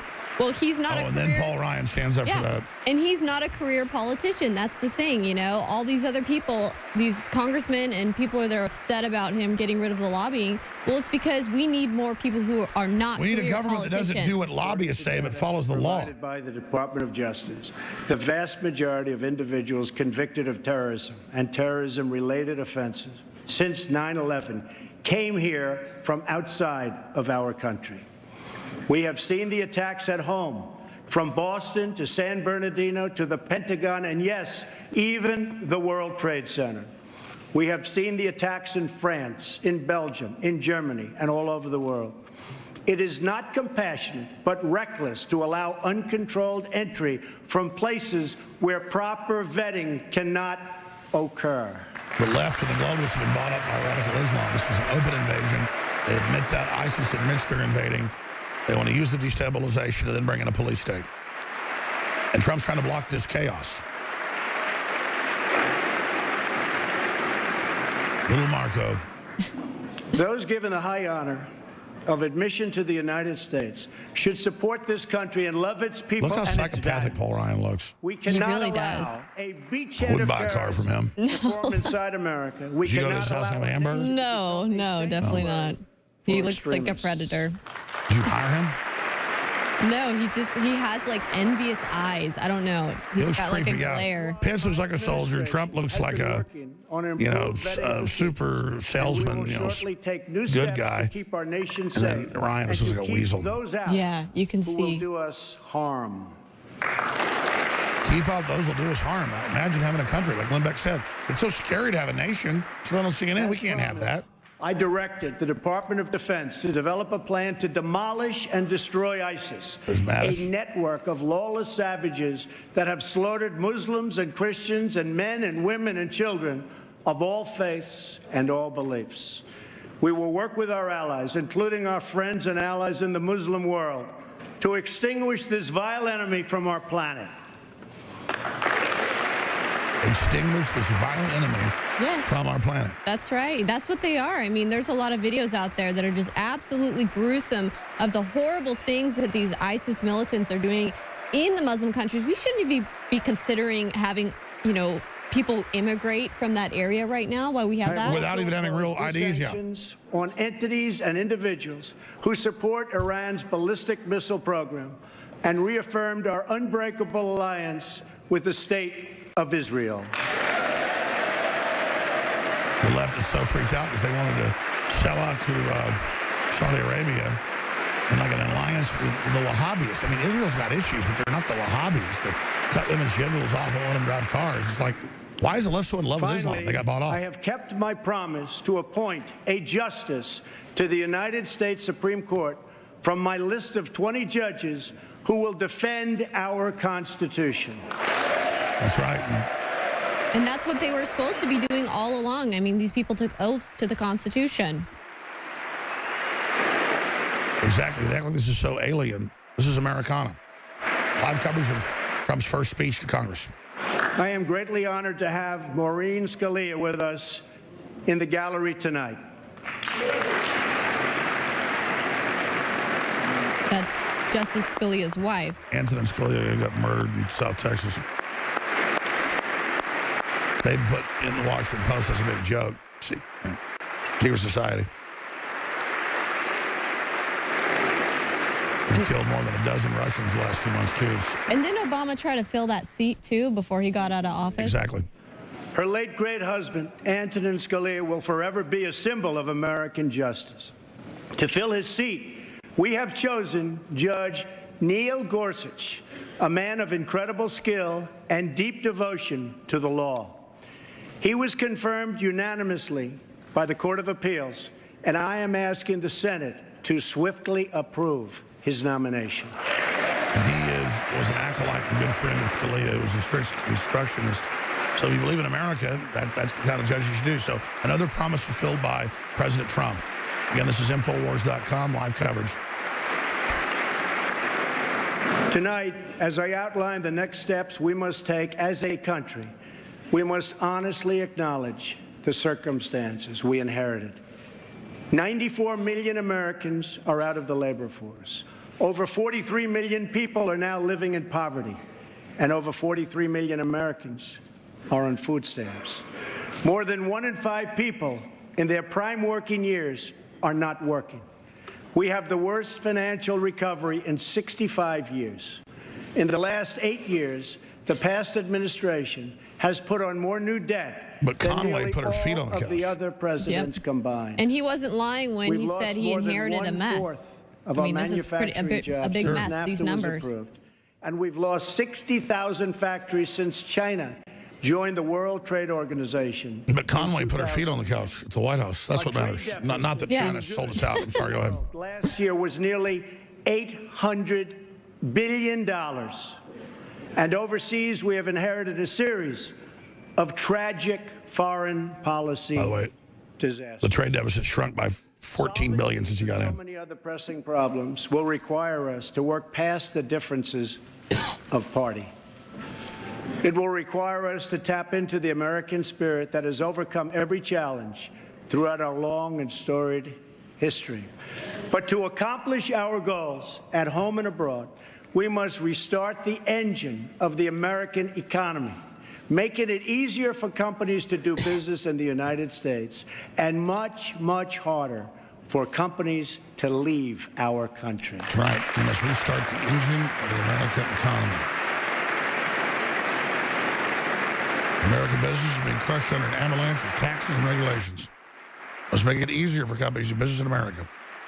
So they made it hard under globalism. It's on purpose. It's not right now, hard to American companies are taxed at one of the highest rates anywhere in the world. My economic team is developing historic tax reform that will reduce the tax rate on our companies so they can compete and thrive anywhere and with anyone. And they've worked really hard to try and crush the American economy and the jobs. I mean, it's really hard to do. America's so strong. Big cut. At the same time, we will provide massive tax relief for the middle class. We must create a level playing field for American companies, and our workers have to do it. Here comes the historic tax reform.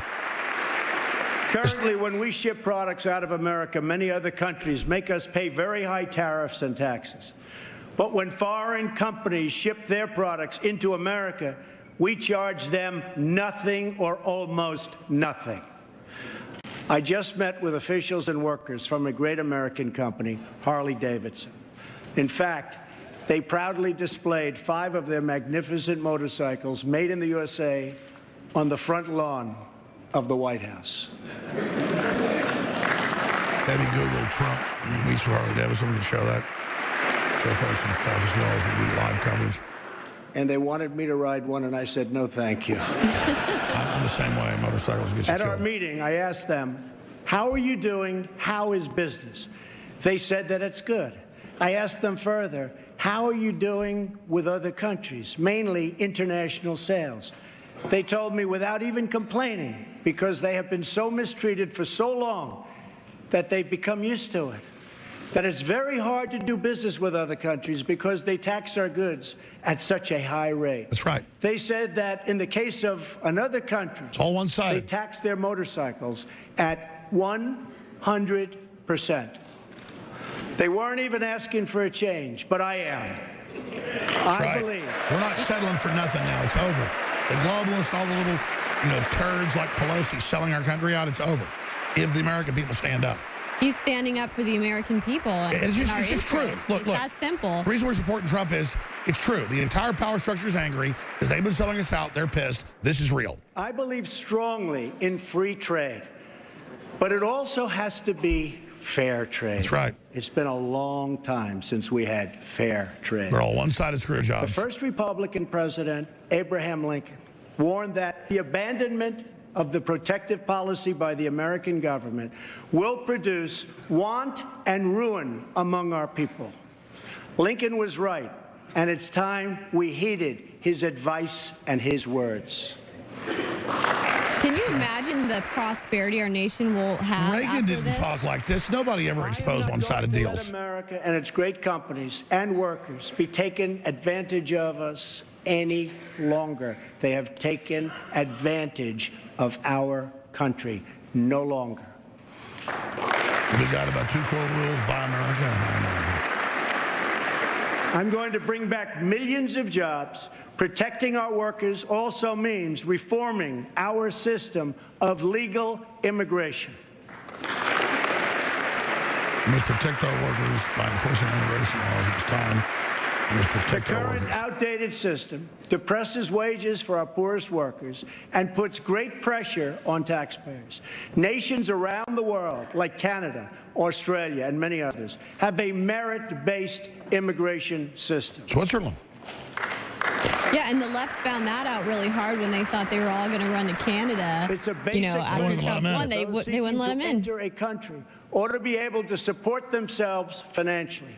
Yet in America, we do not enforce this rule, straining the very public resources that our poorest Trudeau said, come on up here. Everybody tried to show up. He turned them back. National Academy of Sciences, our current immigration system costs American taxpayers many billions of dollars a year. Like I said, merit-based. Switching away from this current system of lower-skilled immigration and instead adopting a merit-based system, because they're CNN. We will have so many more benefits. It will save countless dollars, raise workers' wages, and help struggling families, including immigrant families, enter the middle class. And they will do it quickly. And they will be very, very happy indeed. That's right. Expand the middle class. That's right. Raise wages by our economy, not by law, to bring in the people and then bring everybody up. That's right. But bring in quality people. I believe that real and positive immigration reform is possible as long as we focus on the following goals: to improve jobs and wages for Americans, to strengthen our nation's security, and to restore respect for our laws. If we are guided by the well-being of American citizens, then I believe Republicans and Democrats can work together to achieve an outcome that has eluded our country for decades. Yeah, the cities that implemented the $15 an hour mandatory minimum wage, their restaurant businesses are going out of business. They're leaving. All the businesses because they're competing. They're competing with illegal workers in the third world population and the third world itself. Absolutely. And then robots just replace them like Wendy's is doing. Here we go. Another Republican president, Dwight D. Eisenhower, initiated the last truly great national infrastructure program, the building of the interstate highway system. The time has come for a new program of national rebuilding. Okay, it was a copy of the Autobahn system. That's why these big highways, you can land B-52s on them. In case there's a nuclear war, you can move the weapons around. Wow. Not have them hit, yeah. And again, people say, well, that's government spending, but that'll create jobs. The globalists don't want jobs. They want consolidation. America has spent approximately $6 trillion in the Middle East. All the while, our infrastructure at home is crumbling. With this $6 trillion, we could have rebuilt our country twice, and maybe even 3 times if we had people who had the ability to negotiate. That's right. Nobody negotiates for us. They just do one-sided deals. To launch our national rebuilding, I will be asking Congress to approve legislation that produces a $1 trillion investment in infrastructure of the United States, financed through both public and private capital, creating millions of new jobs. With almost $3 trillion in the stock market in 40-something days of him being in, and all these new jobs bills and all these executive orders blocking Obamacare, Pelosi says he has no jobs plan. Well, there it is, folks. There's a jobs plan right there. She's just lying. She's just lying. That's what I mean. It's like CNN said, we don't choose sides. We don't promote the Democrats. This effort will be guided by two core principles: buy American and hire American. Oh, look. We'll be guided by two core principles: buy American, hire American.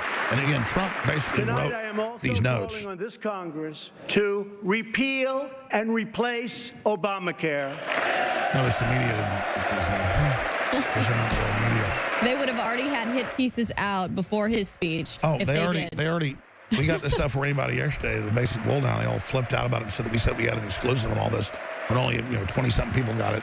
It's just funny how they're being cut out of things because they're not real media. CNN has no viewers. They have like 100,000 viewers on average. Why do we kiss their butt? Reforms that expand choice, increase access, lower costs, and at the same time provide better health care. Must repeal Obamacare, replacement systems that expand choice, increase access, and lower costs. Americans with pre-existing conditions must have coverage. Every American to buy government-approved health insurance was never the right solution for our country. I loved his inaugural address he wrote. That was the best. That was even better than this. This is a powerful speech, though. The way to make health insurance available to everyone is to lower the cost of health insurance, and that is what we are going to do. With a national marketplace, getting the hundreds of insurance companies to bid instead of only the top ones running it and controlling it and having 2 times a year you can go enter the market to get insurance. It's designed to create a screw job. Premiums nationwide have increased by double and triple digits. As an example, Arizona went up 116% last year alone. Governor Matt Bevin of Kentucky just said Obamacare is failing in his state, the state of Kentucky, and it's unsustainable and collapsing. Well, they admitted it was created to destroy health care. Yeah, and if they got rid of the Monsanto Protection Act, then we would have a healthier population if we didn't have poison in the food supply. Well, exactly, but I have Ezekiel Emanuel on Fox News admitting they want to bankrupt health care. Back to the president. When you were told that you could keep your doctor and keep your plan. Total lie. We now know that all of those promises have been totally broken. Obamacare is collapsing, and we must act decisively to protect all Americans. Yes. Delivering on every promise, 40-something days in. He got in the 20th. How many days is that? Got in January 20th. It's now February 28th. How many days is that? 28 and 10. The public school education. 28 and 10. That's 38 days. Yep. I'm saying 40-something, 38. It is a necessity. 38 days. So I am calling on all Democrats and Republicans in Congress to work with us to save Americans from this imploding Obamacare disaster. But it was designed to wreck everything. But see, we're taking it back from them. Again, you want to fight the New World Order? This is happening. Congress as we move to create a better health care system for all Americans. First, we should ensure that Americans with pre-existing conditions have access to coverage and that we have a stable transition for Americans currently enrolled in the health care exchanges. Yes. Americans with pre-existing conditions must have coverage and must smooth the transition for Americans currently in the exchanges. It's all very reasonable, very nice. They'll all claim lies in the media, say he's doing all these bad things. Secondly, we should help Americans purchase their own coverage through the use of tax credits and expanded health savings accounts. But it must be the plan they want, not the plan forced on them by our government. Wow, do you hear some booing? I mean, we have half sitting down. Yeah, they're booing. We got to take care of poor people. We got to give them a choice. Boo! And the Democrats Thirdly, are just a bunch we of... should give our state governors the resources and flexibility they need with Medicaid to make sure no one is left out. That's right here. No one slips through the cracks was the original line. Fourth, we should implement legal reforms that protect patients and doctors from unnecessary costs that drive up the price of insurance and work to bring down the artificially high price of drugs and bring them down immediately. Here's the last point. We must eliminate the burdensome approval process. We saw that with the Life-saving EpiPens. drugs. You know how they hiked up the price on the EpiPens? I mean, they're doing things. These are drugs that people need. Everything he's doing. And finally, the time has come to give Americans the freedom to purchase health insurance across state lines. That's right, open markets. That's right here.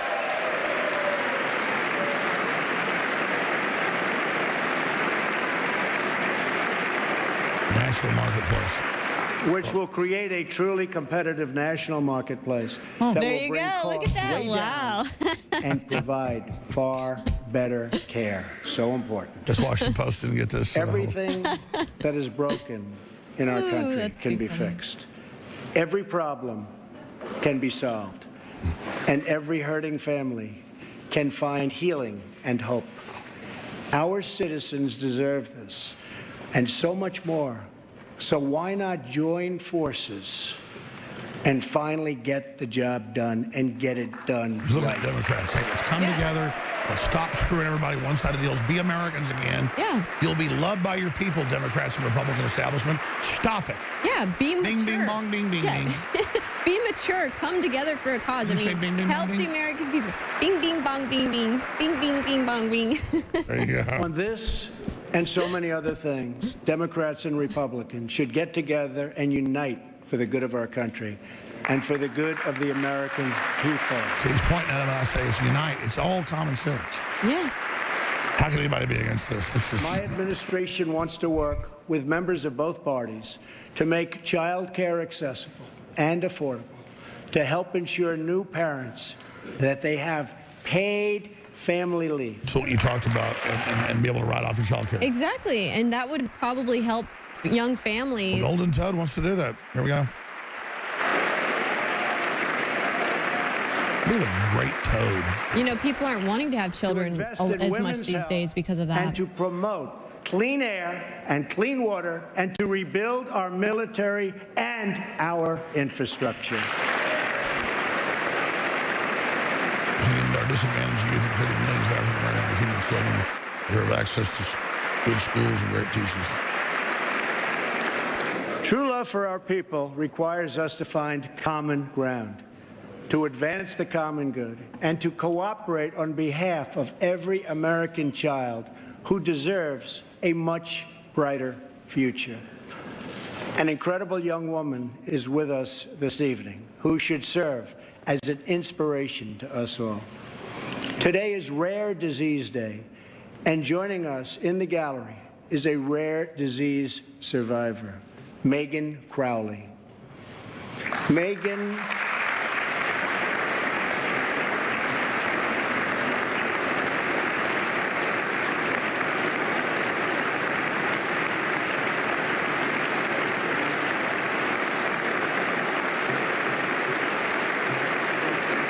Some neurological disorders, poor lady.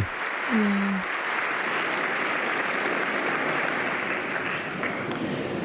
Megan was diagnosed with Pompe disease, a rare and serious illness, when she was 15 months old.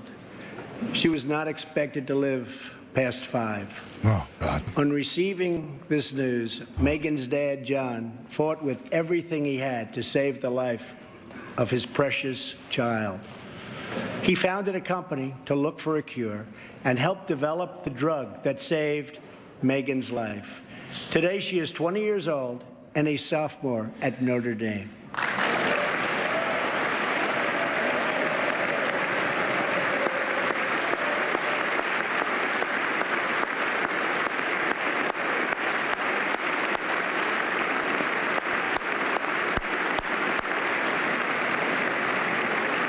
I don't know how people find fault with Trump.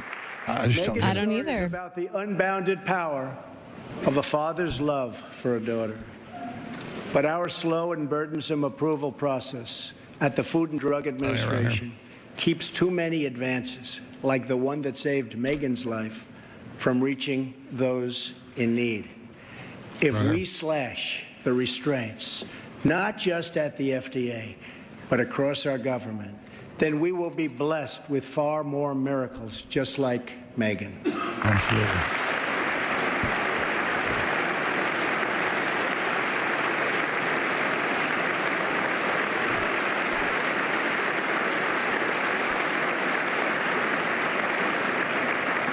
In fact, our children will grow up in a nation of miracles. But to achieve this future, we must enrich the mind and the souls of every American. That's right. Talking about advanced technology, Education technological is the development, civil life rights extension, issue of our time. unlock the secrets of disease. You know, and they tried to say that he was against people with disabilities, or making fun of that reporter with the disability. He's going to do more for people with disabilities than any other president. That funds school choice for disadvantaged youth, including millions of African American and Latino children. Disadvantaged youth, including millions of African American and Latino children.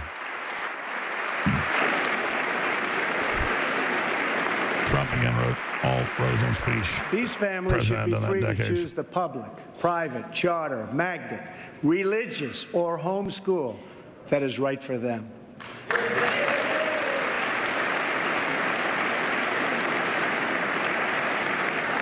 Joining us tonight in the gallery is a remarkable woman, Denisha Merriweather.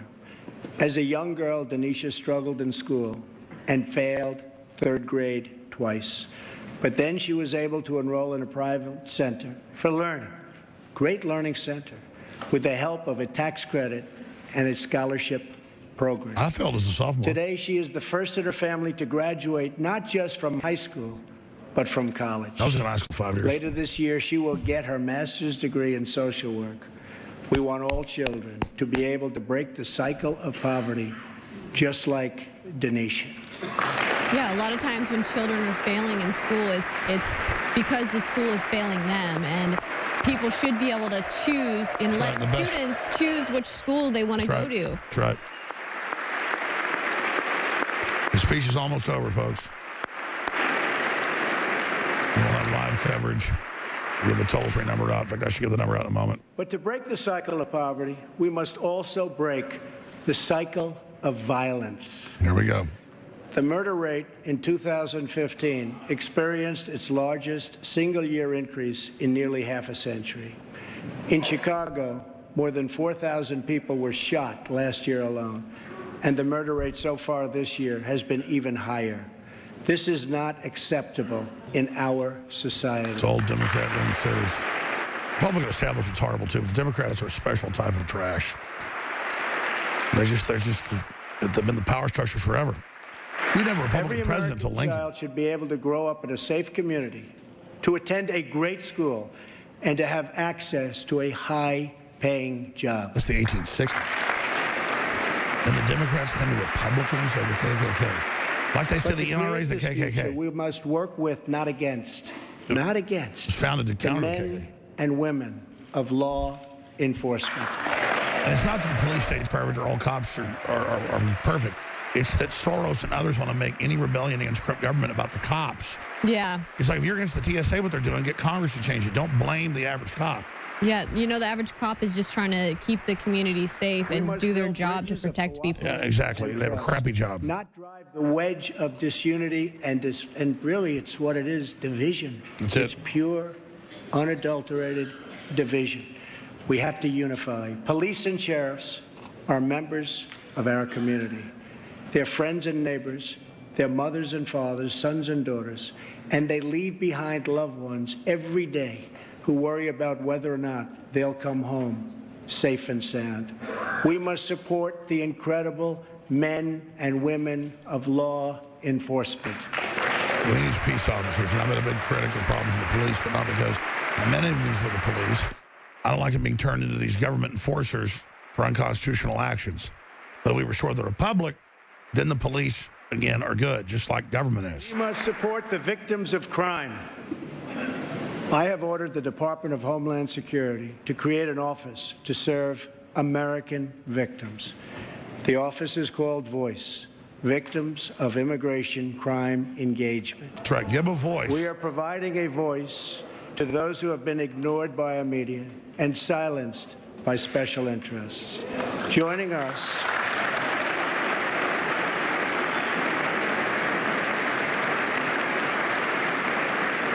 So this draft probably from a week ago, more's been added. in the audience tonight are 4 very brave Americans whose government failed them.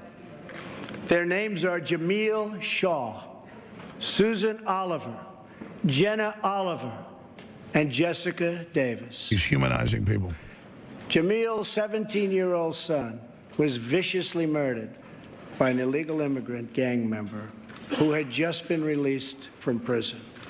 Jamil Shaw Jr. was an incredible young man with unlimited potential who was getting ready to go to college where he would have excelled as a great college quarterback. But he never got the chance. His father, who is in the audience tonight, has become a very good friend of mine. Jamil, thank you. Thank you. I could never imagine that, you know, to lose a child. That's so heartbreaking. Well, here's the deal. Latin America and other countries just dump their criminals on us. And then they can't, no one has a database of who they are, so they get released. And they just over keep and over coming again. back in over and Yes, over. it'd be like, it's not that Latin America's bad. It's just that if our criminals were like that, it'd be bad, you know? Yeah. Deputy Sheriff Danny Oliver and Detective Michael Davis were slain in the line of duty in California. They were pillars of their community.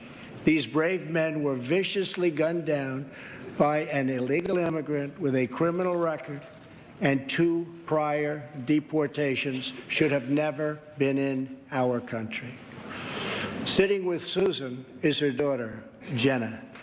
Jenna, I want you to know that your father was a hero, and that tonight you have the love of an entire country supporting you Trump and hasn't praying messed up for you. once. I'm not trying to kiss his ass. This is ridiculous. Yeah, he's great. It's because he's speaking from the heart. He's a machine. And this is what happens when we have an open, unsecured border. We can deport them all day, folks, but they're just going to keep coming back in, committing crimes. And that's what he's Like the guy, pointing those out. serial killers, like 20 people. Jenna, Susan, and Jessica, I want you to know that we will never stop fighting for justice. Your loved ones will never, ever be forgotten. We will always honor their memory. I need to get into breaking the silence. Something about NATO and our strategic partners. Finally, to keep America safe, we must provide the men and women of the United States military with the tools they need to prevent war.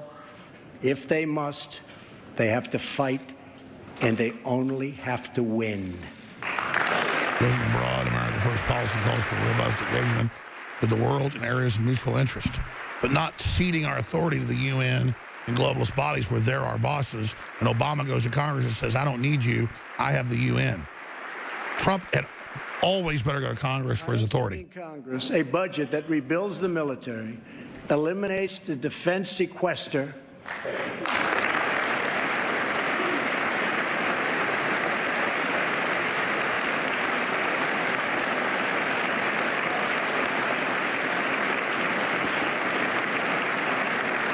And now McCain stands up. Just get rid of that and traitor. calls for one of the largest increases supporter. in national defense spending in American history. My budget will also increase funding for our veterans. Our veterans have delivered for this nation, and now we must deliver for them. Under leftist policies, they've been deliberately targeted, their funding cut, their health care cut. Exactly. Try to give them mentally ill designations so they can strip their rights. That BS ends now. Yes, that's right. You shouldn't. And it's already begun. The VA, I've seen the numbers, it's already getting better. It's The only been in challenges 39 we days. face as a nation are great, but our people are even greater. And none are greater or braver than those who fight for America in uniform.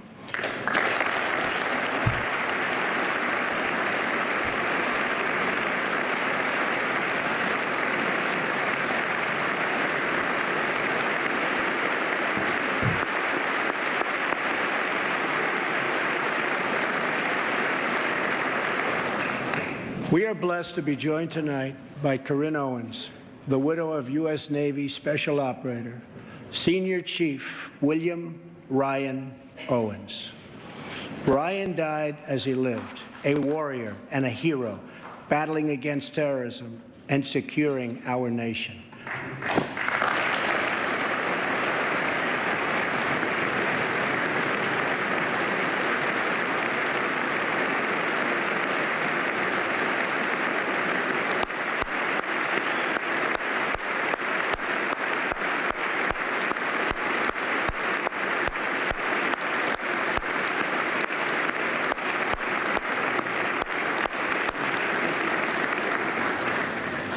I just spoke to our great General Mattis just now, who reconfirmed that, and I quote, Ryan was a part of a highly successful raid that generated large amounts of vital intelligence that will lead to many more victories in the future against our enemy. Ryan's legacy is etched into eternity. Thank you. Thank you.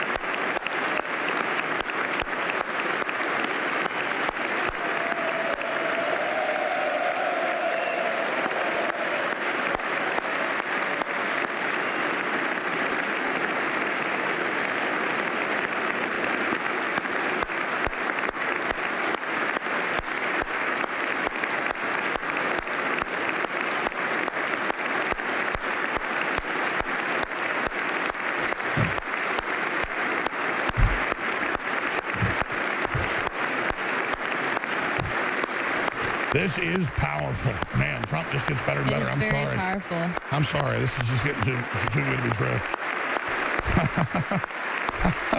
After Obama and Clinton and Bush, I mean, you know, it shows there's not just evil in the world, you know? Yeah. And just everything he's delivering on.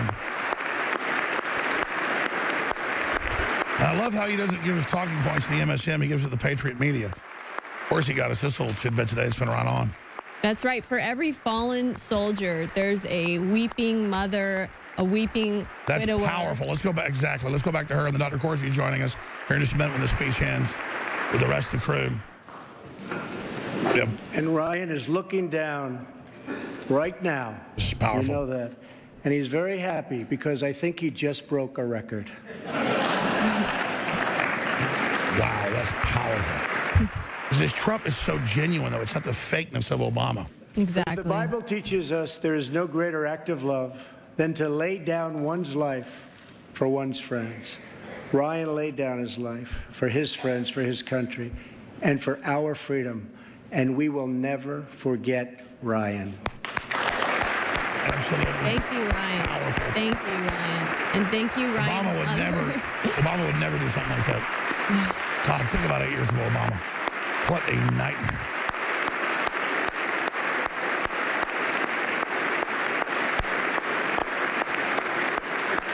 Powerful.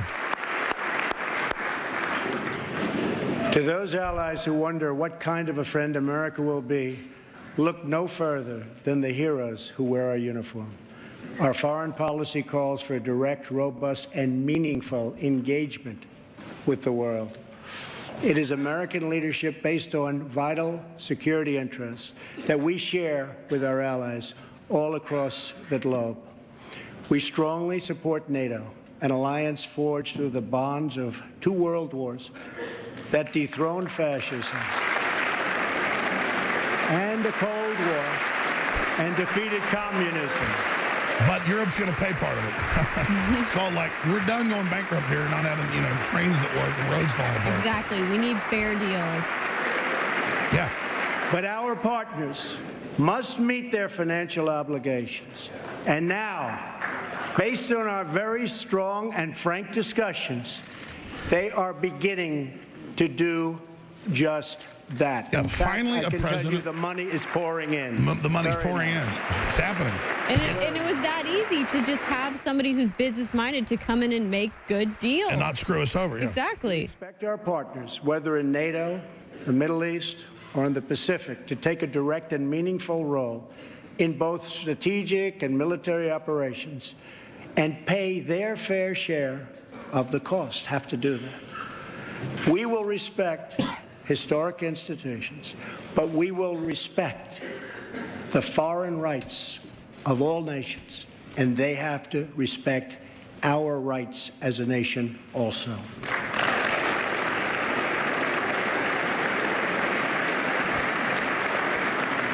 Free nations are the best vehicle for expressing the will of the people. That's and right. America respects the right of all nations to chart their own path. It's happening in France. My job is not to represent the world. My job is to represent the United States of America. That's right. An American president, an American Congress, and then countries competing, not elites meeting and selling out each other's interests to decide who gets to run the global order and play God like Zuckerberg and Schmidt and all these jerks.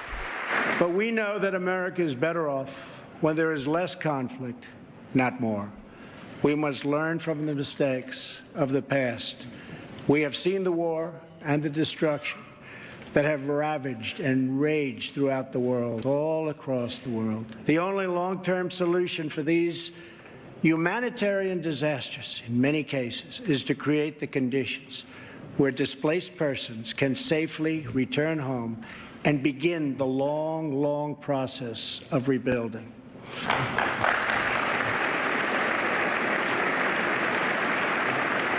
America is willing to find new friends and to forge new partnerships where shared interests align.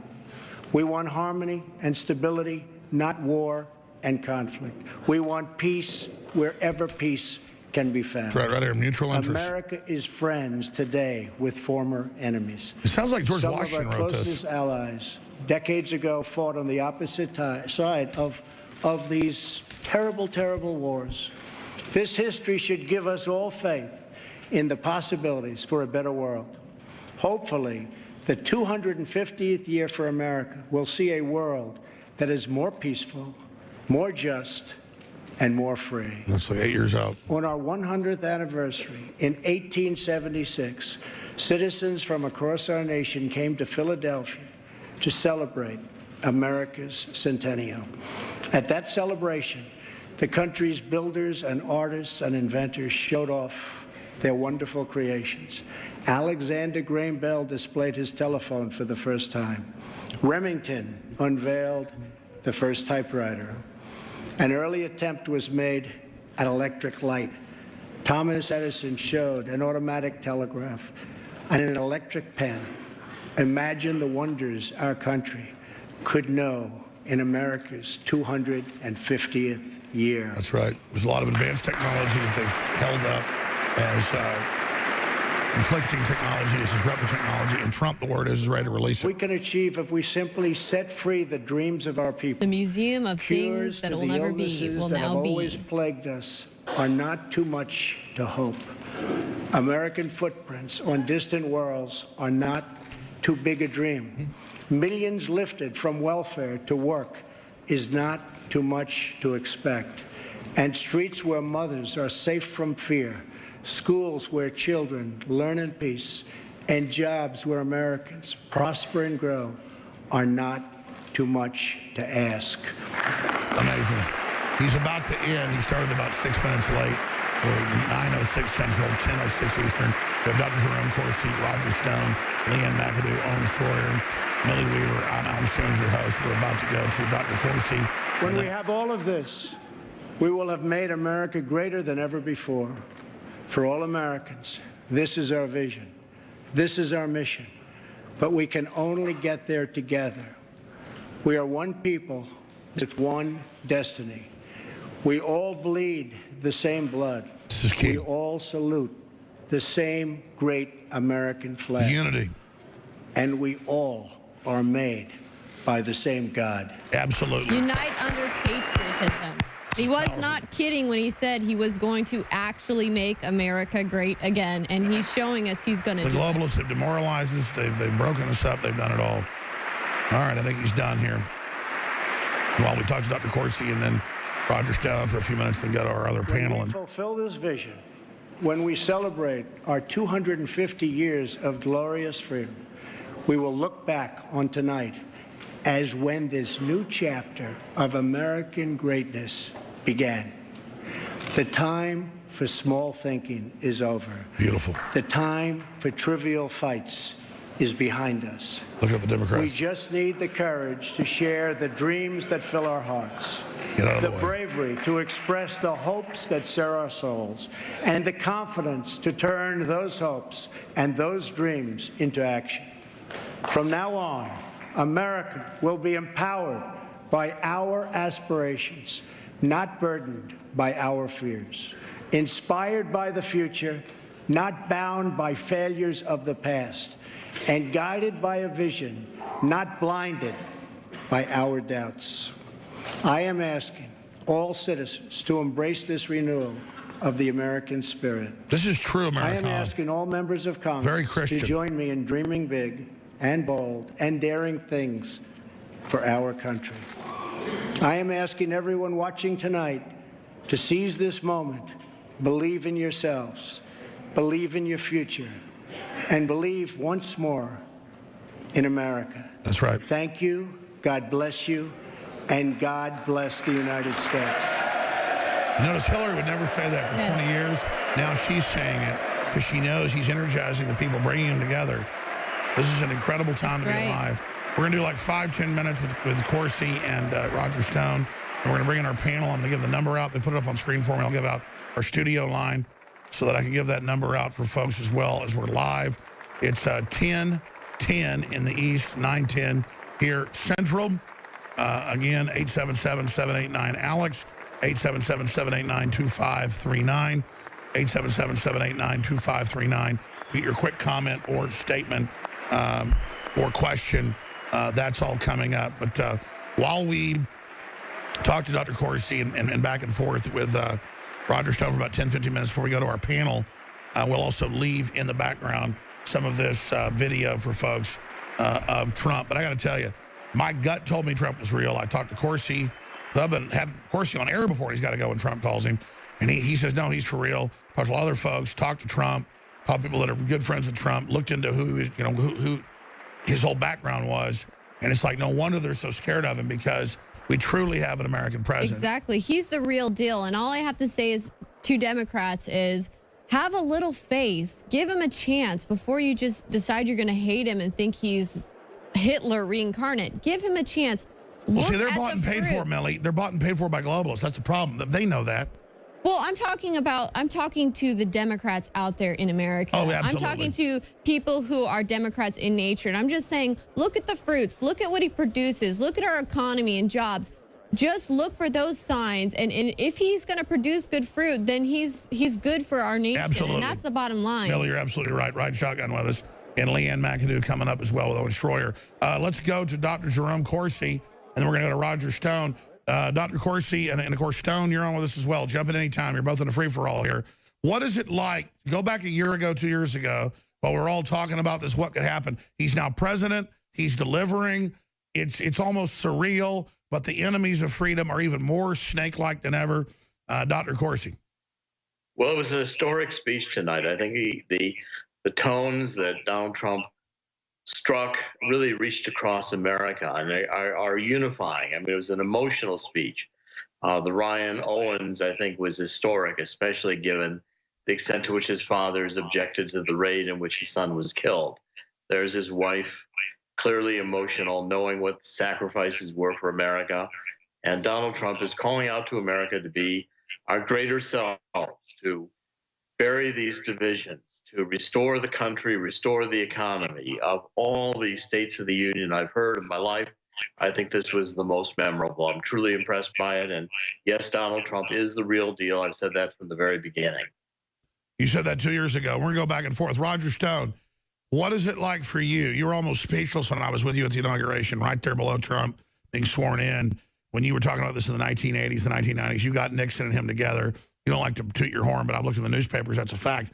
What is it like to see him being the president, but also see him delivering? I don't want to just fawn, but when something is real, I have to call it the bona fide, real McCoy that it is, and then just looking at the speech and other hurdles we've got to face here. Wow. I mean, I am almost still speechless. Alex, I got to tell you, I had to go back and look.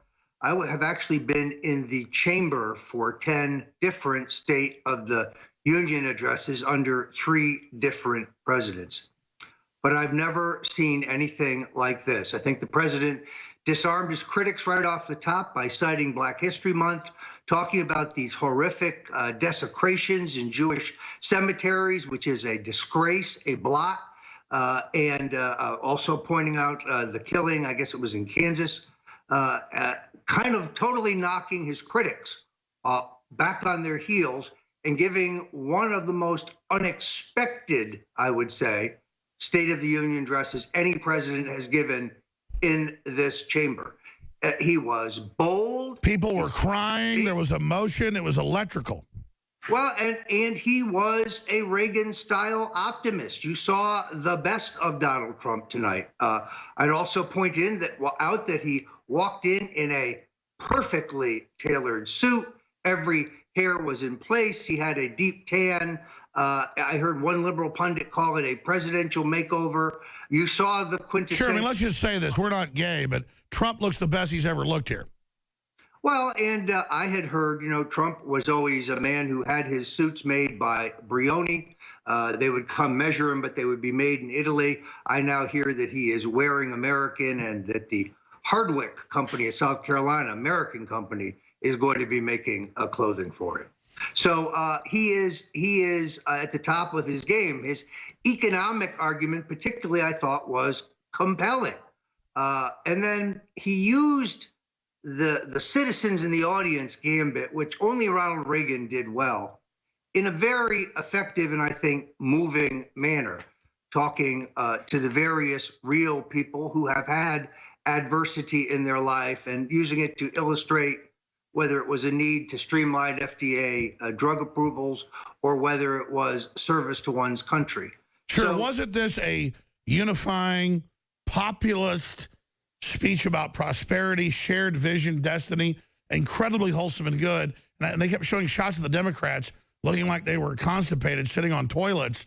I mean, what a group of losers. I mean, and I'm not even a Democrat or Republican, but this is a really nasty group. He kept looking at them saying, let's have this destiny together. Let's come together. I want you to talk about that, Roger, in a moment. But let's go back to Dr. Corsi to speak to that. I mean, I want the Democrats to come in out of the dark to try to actually fix things, but it seems like they're just unified in trying to derail things. Well, the speech was extremely well-crafted in that Donald Trump took the high road. This was a positive speech, a bright speech, a speech about what we can accomplish. He reached out to Democrats. He said, let's work together. I mean, the hate agenda is now clearly on the Democrats in their white suits, sitting down, not even applauding, except for a few lines in which Donald Trump reached out to law enforcement. Otherwise, the Democrats acted as if they were at a funeral. And here you've got the president of the United States speaking to America saying, we're yet to be the great country we can be. And we can unite, we can solve these problems. This was a bright speech. It was a speech of hope. It was a speech of prosperity. He said, we're turning America around the next 8 years, and we really can do it. And he made you feel emotionally involved in a way that I think is extremely rare. Usually State of the Union speeches are boring. By 2/3 of the way through, you're ready to go to sleep. This speech had an emotional content to it, which held you on the edge of your seat. And you began to see America at our highest point. As Donald Trump is saying the same thing Ronald Reagan said, and that is our greatest days as a nation are ahead of us. We have yet the moral courage to advance this country. And we thought it was over in the 1970s. So expanding on that then, what is the establishment, the Goldman Sachs, the JP Morgans, the globalists, what do they do now as Trump just gets stronger, better, faster, wittier every day? I mean, it's getting and keeps delivering. What are they going to do at this dizzying pace? Well, you're going to see them go into a complete, catharsis of upset. They're going to do more violent protests. They're going to be more disruptive. They're going to have more bizarre agendas because they're losing. And the Democratic Party right now is being led by Tom Perez, who is a La Raza, grew up in La Raza, which is really a return to the southwest of Mexico. And his deputy DNC chair is a Muslim Brotherhood. So they're going pure ethnic radical politics. Exactly. It's identity politics to the extreme hard left. And here you've got Donald Trump saying to America, we can unite, we can advance. You know, I'm reaching out to families. I'm expressing my love for those who have given their all for the United States of America. And invoking Christ. And you know, those that lay down their absolutely. We'll come back to you in a moment, then let you guys get some well-deserved rest this evening there on the East Coast. So one more time back with you, Doc, in a minute. Dr. Jerome Corsi. Roger Stone, you just heard my question to Corsi. Again, I want to be a pessimist. I want to sit here and be able to criticize people, but Trump's so good on so many fronts, despite who he surrounds himself with, you know, Priebus and Paul Ryan and folks, that it's almost surreal, like maybe this is a computer simulation or something, because their whole globalist program is going down in flames. Nationalism's expanding worldwide. Prosperity's coming with it. Globalists threaten countries financially, but it doesn't work. I mean, what is going on? Look, this is the Donald Trump that I know and love. He has always stepped up to the big league pitching. He is one of the most effective communicators since Ronald Reagan. It is not incidental that Reagan trained as an actor. And of course, Donald became a more polished public speaker in 15 seasons in The Apprentice. But beyond that, he was bold, he was factual, he was specific. And above all, Alex, he didn't back off anything he ran on. He made it very clear where he was headed. And by the way, I've never, correct me if I'm wrong, you've been involved in 8, 9 campaigns, me like 4 or 5. I've never seen somebody deliver in 4 years like he's done and just so pig-headedly doing it and winning. This is crazy. Well, I think he's an enormously talented and he's a very stubborn individual when he sets his mind on a goal. He is going to revive this country. I think that is why we elected him. I'd have to not disagree with Dr. Corsi, but suggest that as well as more agitprop and violence and intolerance and hate churned up by the David Brocks and the radical element in the Democratic Party, you're going to see 2 other things here, I think, happen. One, the globalists who are inside the fort will intensify their efforts to water down or slow down or thwart pure Trumpism. This is my greatest concern. I've said here several times on Infowars that I don't think the president's problem is liberal Democrats. We know where they are.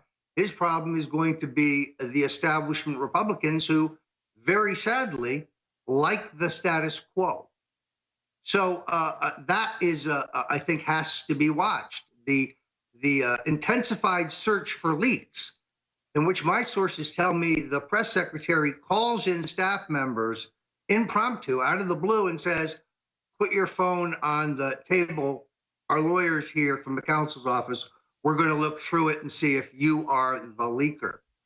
You would not have that problem if you hired people who were loyal to Donald J. Trump and not the Republican. And you said that months ago, and you don't even want a job. I know you've been basically, the fact is that they're bringing in Republican establishment people that can't help it. And, you sit and you look at, like, the guy looks like Eddie Munster's psychopath, Paul Ryan. We know what he stands for. He sounds great, but when he actually does things, it's super bad. So I want to get a closing comment for you. Then I get one from Dr. Corsi. Overall, I'm feeling pretty darn good that we put our money on Donald Trump right now. And, of course, your book is available, The Making of the President 2016, the definitive book at InfoWarsStore.com. We've been doing this for over an hour and a half live with a huge crew here at night. Hope folks support us and get that book. We also have the new viral T-shirt, Trump Pence 2016, well, now 2020, Trump Pence 2020 shirt on a dark navy blue, red, white, and blue. And then it says, Keeping America Great on the front, on the back. America First in 1776, Infowars.com. That new shirt is available at InfoWarsStore.com. Just came out yesterday. But getting back to you, Roger, other concerns, other things you're focused on. Well, I did like at the very end of the speech, if you noticed, the president said, put aside petty fights, and he pointed to the Democratic leader. He did it like three times. So our man can still jab when he needs to. Very effective, not over the top, not mean-spirited. But I think he made his point, was very, very effective. Another major plus, Mike Pence's hair. Guy has great hair. I don't know, just for some reason I think that. It looks like yours. And I must say that, I mean, he's batting 1,000. This is really set. Exactly. I don't want to sound like a groveler, like they had all these magazines last week say I'm a bootlicker. Well, if a bootlick for jobs for poor people and cutting taxes and restoring the republic and kicking jihadis out and bringing God back into things and promoting, mom and apple pie, damn right I'll lick those boots. And it's important that he's draining the swamp. And he acted against type. You see, when he comes right out of the front and talks about Black History Month, talks about this desecration in the Jewish cemeteries, talks about the killing in Kansas, all of which are the right things to say, he disarms them and just knocks them back on their keister. And then he gives what I think may be the single greatest State of the Union I have ever heard. And I think I've heard 40 of them in a lifetime of political interest. Amazing. All right. StoneColdTruth.com. We'll talk to you soon, Roger. Again, your book available, InfoWarsStore.com. If people haven't gotten the book, get it today. Thank you, Roger. Great to be here, Alex. Many thanks. All right, you've been holding nicely. Thanks for coming on tonight, Dr. Corsi. You got 5 minutes to cover whatever you want, my friend, and let you get back to your important writing and your family. Well, I think that Roger's exactly right. I mean, first of all, the consideration within the Republican Party. Yes, Paul Ryan's up there tonight speaking, looking polite and all the rest. I've known Donald Trump for 40 years. I mean, Donald Trump is a very, very highly intelligent manager. And don't be surprised if in the next few weeks you see major shakeups within the White House in terms of people leaving, including possibility of Priebus being reassigned somewhere else. I mean, Donald Trump is going to have his people ultimately. He's aware that the State Department's opposed to him. He's recommending dramatic cuts in the State Department. He's going to do the same. By the way, it's going to happen very quickly with the CIA and the intelligence agencies. And all the Republicans who are sitting comfortably and applauding tonight have better realized that Donald Trump's a very effective politician. And he's going to get his agenda done. The idea that they can wait until August to do any reform of Obamacare or any tax cuts, I think it's not beyond Donald Trump to bring Paul Ryan into his office and say, if you can't get it done, I know somebody who can. And Donald Trump replaced 3 times his management in the campaign. And that's key. The media acts like that's a loser thing. No. Even in the third world, if the head of their FAA lets a plane crash into a mountain, they're fired. Here they get promoted. You're supposed to move people around so you get it right. That's a sign of success, not loser. And Donald Trump's a very effective CEO. Don't ever forget he's run a major multi-billion-dollar organization. I've known many of the people who work for Donald Trump, and I've seen them come and go. The ones who stay are good and they're loyal. The ones who go needed to be replaced. And Donald Trump will do it again. This is a salvo across the bow of the Republican Party. If you don't deliver my agenda, then I'll find a group that does. Because remember... That's right. We can lead the Tea Party movement that took over the Republicans so far to remove everybody if we have to and absolutely get this in line. Because it won't be like he doesn't get the agenda completely done, then we blame him. If he's honest and has a discussion, we'll remove Democrats and Republicans and put people in that will restore the Republic. Well, that's the whole point. It's the whole Infowar audience. It was not the GOP sitting there or standing and applauding today who elected Donald Trump. Ryan and the others opposed Donald Trump, but they're still opposing Donald Trump. Now, very skillfully, President Trump said tonight, we're going to go ahead with this agenda. And I'm addressing America. I'm addressing the Infowars audience directly. And you're with me, and we're going to reform and change America to be the great country we can be. And if this GOP or these Democrats don't see the light and want to go along, we're going to go ahead forward without them. Absolutely. This is everything we've asked for. And if we're so cynical we don't see it, we don't deserve it. I mean, Bush, easy to talk bad about it. You wrote books about it. I did. You came on. Clinton, absolutely horrible. Obama, horrible. With this, I mean, it'd be easy to sit here like other talk show hosts and complain about Trump. But every time I go burrow into something, it's some underling he gets rid of that didn't do what they were supposed to. It's actually frightening how researched Trump is, how on target, and how small businesses are spending. They're the engine of the stock market boom. To watch the big banks that are getting rich off this still try to block Trump because they want a monopoly. It's truly sickening to see the elite try to block something that means prosperity for everybody. And Donald Trump's highly talented, very effective. He's a winner. And I bet on Donald Trump from the very beginning. At the very beginning, I said, he's the real deal. He's going to be president. Now I'm going to say he's going to be one of the greatest presidents to go down in American history. And it won't have that much to do with That's right. You said that 2 years ago. I said, is Trump for real? And you said, listen, he knows, before you were born, he knew it all. And I went and read all the articles, the New York Times, back when they were still a good paper. Roy Cohn, the guy that knew all the secrets about the communists, the New World Order, he was his best buddy for over a decade. Wow, Trump knows it all, like you said. And he's been preparing his entire adult life to run for president. He's not been telegraphing that, but those of us who have known him knew that he would have to be president, given his determination to be the best CEO ever. Well, even Ronald Reagan said that. It's not a Trump grovel fest. It's the truth. Reagan said when he met him in like 1984, he said, I felt like I was shaking the president's hand, not the other way around. Dr. Corsi, thanks for... Go ahead. I felt it when I met him 40 years ago. He was going to be president. He was going to be one of the greatest presidents America's ever had. And I think he's just beginning his ride to destiny. And as he says, it's an American destiny. It's all shared together if we're part of it. Thank you, Doctor. My great pleasure. Thank you, Alex. And again, I'm somebody that's only honest, okay? And it's kind of sickening how I grovel. It's not because Trump calls me sometimes or, you know, calls and says a nice thing about, you know, the family or something. It's nothing about that. It's about, I know the issues, I know what's going on, and I know how the globalists are out to get Trump, and I know the reality. We've got Leanne McAdoo and Orange Troyer about to go to. We're going to all take calls together here in just a moment, probably the next hour or so. I want to thank the crew. Radio crew's been here since 8:30 in the morning. But the TV crew has been here since about 11. We're trying to hire a intermediate crew so that they can augment these special reports and things we do so that our crew doesn't basically kill themselves. But they're awesome. I also want to tell you about specials. We've been here, you know, live for several hours. That's 2.5 hours. And I need to plug some things. We got a special that ends tomorrow. That is dozens of nutraceuticals and other products that are 33 to 25% off, depending on the product. All those specials, you know, where Google banned us from ad roll and being able to advertise on the internet, that really put a big dent in what we're doing. But folks have come through. I want to thank you for the support. We've got a bunch of specials right now, 33% off on colloidal silver, 25% off on Super Male Vitality. We've got 50% off on Deep Cleanse. When you sign up for the newsletter, we send you a promo code, Infowars.com/newsletter. And, of course, we have Victory Series 1 Presidential Donald J. Trump Tennessee Arms 80% lowers for M4s. These are laser scanned with 1776 Reborn, Donald Trump 45th President, which is a collector's item.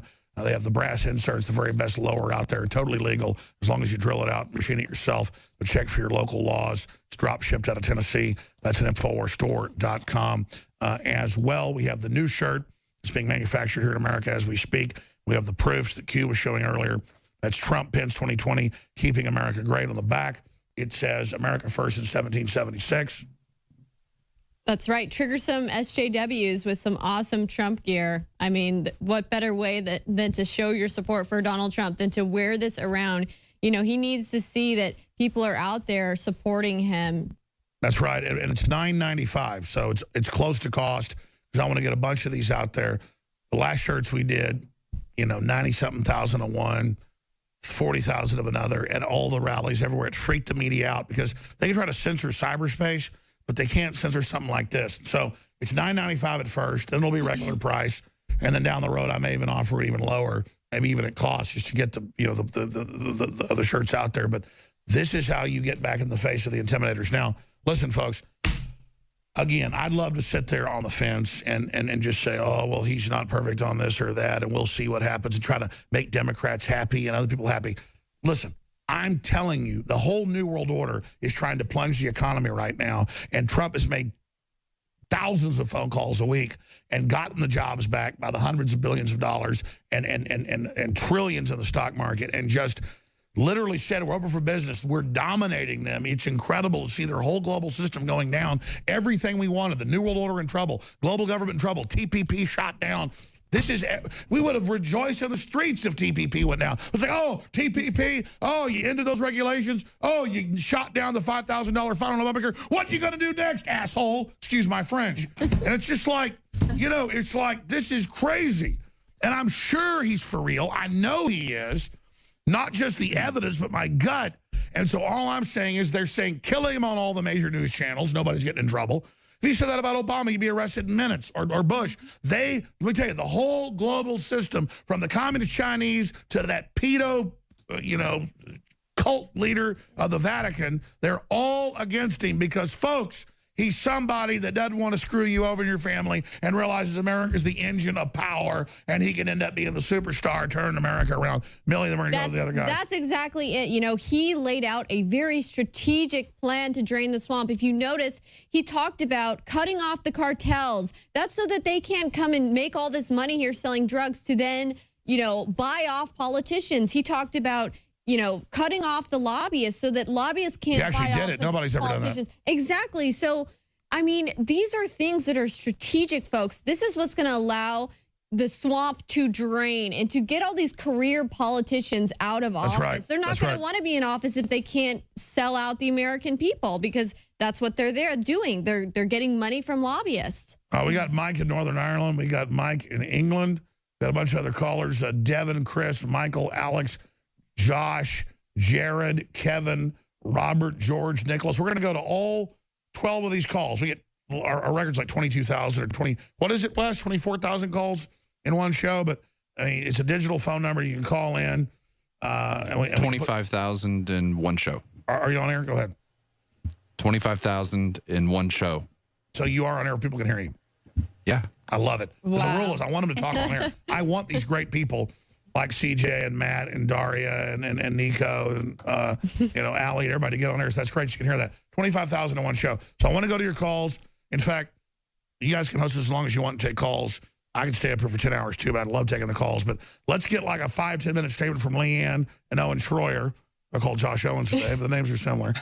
You guys, what you just witnessed, what you just saw. Because again, I can't help but tell the truth. And so even if it sounds sicky sweet, I'm not a groveler to the establishment. Trump has the whole establishment against him. I'm sorry. I don't find fault with this guy. He's a frickin' superstar against the New World Order. We can decide to be winners, and I'm sorry. I just got to say it. It's sickeningly good. The unification, the freedom, bringing God back. What do you guys make of all this there in Studio B? Very presidential. President Trump has arrived. He looked great. I mean, I don't know about you guys. I thought he looked like 15, 20 years younger. He looked the best he's ever. I said it. He looked great. I said it. I'm not some model analyst. The guy looked like 10 years. Like you said, he looked good. He really did. He looked younger. Leanne suggested he had surgery, which I defended Donald. I mean, obviously he couldn't have done that because he hasn't had any downtime. But last night he mentioned that he kind of gave himself a C+ in delivering his message to the American people. I think that he got an A+ tonight in being able to deliver that message clearly. It'll be very interesting to see how the media can even spin any of what he said out of control. My favorite thing that he said tonight was that he is not trying to be the president of the world. He is the president of the United States of America. And to me, that just kind of gave me chills, because stark contrast to President Obama. I mean, President Obama really wanted to be the leader of the New World Order. Sure, it's parlay America into your global power. Keep going, Leanne. Well, and I also appreciated he even made the Democrats stand up and applause when he was talking about NATO and how we were able to defeat fascism and communism. And then you kind of saw the Democrats going, wait, we don't, yes, we're glad that we defeated that, even though we're trying to bring that into our own country now. So I thought that was pretty interesting how he mentioned that. And then straight away, saying that we're all created by one God. We all bleed red. And I just think that it's really interesting. Very positive, very uplifting, very powerful. I loved what he said about humanity being able to, humanity's footprints on other planets is not such a far-off reality. Exactly. I thought because that they was already great. know. It's exactly. And that's when someone said, Rowan jumps in. It's that it's a pro-human message. The globalists have decided we're falling. They're merging with machines. They're getting rid of us. All this garbage. Right. And, you know, that's the thing is that the things we're seeing are so epic, but also so within our grasp. Look how far we've come from the wheel and fire and primitive to this today. It's incredible, Leanne.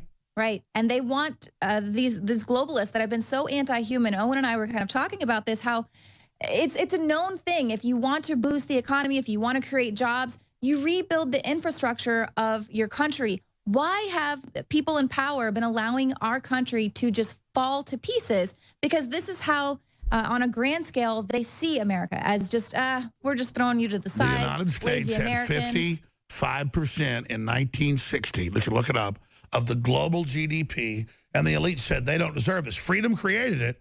Right. And they sold patriots on saying we're going to give our wealth away to help the third world. But it wasn't that. It was going to go exploit them to deindustrialize America for this global system. And now we're rolling that up saying, you know what? We're pulling the carpet out from under you. Great points, Leanne. Owen Schroyer. Well, the one thing that I feel like I'm recognizing, and I don't know if you guys feel the same way, there's just a sense of genuineness. There's a feeling of a spirit. Sincerity. Yeah, there's just a feeling that this guy is real. I feel like he means what he's saying to me. He's not just out here doing lip service. He's not just out here. He's been in 40 days and is delivering. Well, right, and these are the promises that he spoke of for years, more than a year when he was on the campaign. He delivered on across all spectrums. And it's so alien to see it being delivered. And quickly, without all the bureaucracy and the pushback. And I loved that he went to Congress, and when he brought up about Harley Davidson, he was saying, they didn't even ask for change, but I'm asking. I love that was my favorite part. They're They're so bullied, so enslaved that if they sell a bike in Germany, there's a 100% markup on a $40,000 bike. It's $80,000. So it's like, and they're just like, it's okay, sir, we accept that. He's like, BS. We don't keep their BMWs from coming in. Those are great bikes, by the way. Go ahead, Owen. Well, the other thing. What was your favorite part? You were just talking about how it's so foreign for someone to actually come in and deliver on the things he was saying, which is what Trump is doing. But also just the sense of genuinity when he's speaking. He just feels human. He feels relatable. You feel like this is somebody who's speaking from the heart, speaking from the gut. He's the opposite of arrogant. But it's a confident genuineness, though. Right. And I never had that sense with Bush or Obama. When I go back and I listen to Bush speeches, it just feels like somebody talking at me who has talking points that are part of an agenda. When I'm listening to Obama, it sounds like somebody who's just up there doing lip service, lying the whole time, or just trying to guilt trip me to feeling bad about something that I'd never done. With Trump, it's like, hey, I'm here talking to you. And I need you. I'm real. Exactly. It's because he's speaking truth. I'm recruiting you. That's what it is. It's almost like it's a mutual feeling of respect, where I didn't get that feeling from Bush or Obama. I felt that they were standing on a high horse above me. With Trump, I feel like he's actually looking me in the eyes, in my soul, saying, I want to lift you up. I want to make you better. Right, yeah, It's rather than looking into the eyes of Congress and special interests. It's crazy we have to sit here and say this, but we're just reporting the truth. It'd be easy to be a bunch of people out there, oh, whatever, nothing's real, it's a failure. BS. It's real hope. It's not the false hope that Obama was, peddling to everyone. It's actually real hope because he's actually saying, I'm going to make these changes. It's actually going to help. Let me ask this question, and I'm going to go to calls. In the middle here, you can just jump in anytime you want. What did you make, though, for people that were listening on radio, you didn't see it, a lot of affiliates are carrying this.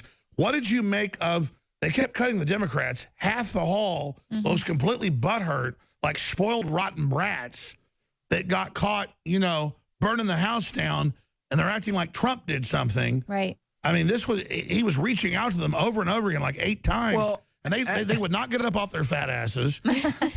So what'd you make of that? Alex, actually, the Democrats have changed a lot over the last 50 years. They took their masks off. They're still wearing the white gowns. They just don't have the white masks that they used to wear. Why are they all wearing white and stuff? Well, maybe it was a paying homage to their old KKK days. I don't know. I'm just saying they were all wearing white. They just left their masks at home today. So I don't know what was up with that. But it was obviously a protest against Trump. It was all the Democratic women. They wore their white gowns. They left their masks at home, but it was obviously just a protest against Trump. That's weird. It was in memory of women's suffrage. I believe there was an anniversary today. Oh, like so they must have forgotten. Women's suffrage. Oh, Right. They forgot that they just vote. They forgot that they just voted in November. And the Republicans were the ones that gave that to women. Well, here's the deal. Trump's not perfect, but he's not out to get us. This is an incredible time to be alive. We got like 15 phone callers online here. So Devin, Chris, Michael, Mitchell, Alex, Josh, Jared, Mike, Kevin, Mike, Robert, George, Nicholas. We're going to all of you. Let's go to folks that are holding from Northern Ireland first, then England. Let's talk to Mike in Northern Ireland. I guess it's probably like, what is it, like 4 in the morning there your time? What time is it there in Northern Ireland, Mike? 20 to 4, Alex. 20 to 4. 20 to 4. Well, I hope you're drinking a Guinness for me, my friend. No, I don't drink. All right, man. Well, thanks for calling. What's on your mind? First off, brilliant what you, the team, and your man Trump, Mr. Trump, Sir President Trump is doing. Absolutely brilliant. But it's this. A long time ago, a friend says to me, about 25 years ago, that one day Arnold Schwarzenegger would be President of America. Obviously, I laughed, but he also used to talk about the mark of the beast and all the other stuff. I got into the conspiracy side of things, started to follow the likes of yourself and a few others, and some evangelists, Barry Smith in particular. But he would say that, you know, Arnold Schwarzenegger would one day be president. I couldn't understand how he could ever be because he wasn't American. But one day I'm watching Donald Trump's campaign, which I'm fully behind, by the way, he says that he would abolish the law that makes it that you need to be born American to run as president. And I couldn't understand why he would say that. I wasn't aware he would get rid of the 22nd Amendment, but I don't support that. So I'd have to see that for myself. But yeah, I couldn't believe to be hearing it. And as soon as I heard it, I looked at the odds on Trump, because it was before he was president. So I looked at the odds, and it was 10 to 1. So I stuck 40 quid on it and won 400 quid. So I'm thinking of that. There's no reason for him to want to do away with that law. And when you think of things, one of the things that stuck in my mind with Barry Smith was there to be a 7-year false peace where the whole world would be at peace. Now, it looks like Donald could pull that off, but is that the 7-year false peace that Barry Smith talked about? So, well, we don't know, but it's all archetypal things that are repeated over and over again. But I believe the Bible, is the truth. So we'll see what happens. I just know that Trump's challenging the whole global system right now, and he's doing absolutely brilliant. I love what's happening. I feel really enthused and energized to be alive again. Sure. All right, I got to jump. God bless you, Mike. You want to comment, Millie or Leanne or Owen? Go ahead. Well, one of the things that is so different, too, if you talk about the world watching this, so they just watched Donald Trump do his address to Congress. They've been watching Obama speak all these years. It became well known when Obama would do a speech, he would say I or me almost half the time, just talking about himself half the time. I think at least for somebody... Trump is about you. Exactly. He's about America. He's about us. He's about we. He's about our movement. He's about empowering America. He's about unity. So for people that are around the world, like that caller that was just calling in from Ireland, that's why he's talking about the renewal of the American spirit. That's why he's talking about the renewal of American leadership. They've been seeing our leader Obama, our quote-unquote leader, I shouldn't even use that phrase, who's been doing these speeches totally fake, totally canned, talks about himself the whole time, demonizes America the other half of the speech. And so all these people around the world are sitting here scratching their heads like, what has America come to? Who is this? Globalists started against Trump. That's your biggest sign he's good. Then he delivers on what he's saying. He's even better. But it's an example of Americanism. One thing Trump said that was true but wasn't complete was he said, this small thing turned into a rumble and it happened in America. Anti-globalism swept other parts of the world from Iceland to England to you name it before Trump. Look what's happening with Le Pen in France now. This is a worldwide awakening, as I've said 1,000 times, to the private, unelected corporate government that's hijacked society and culture. But don't worry, Schwarzenegger is a basket case.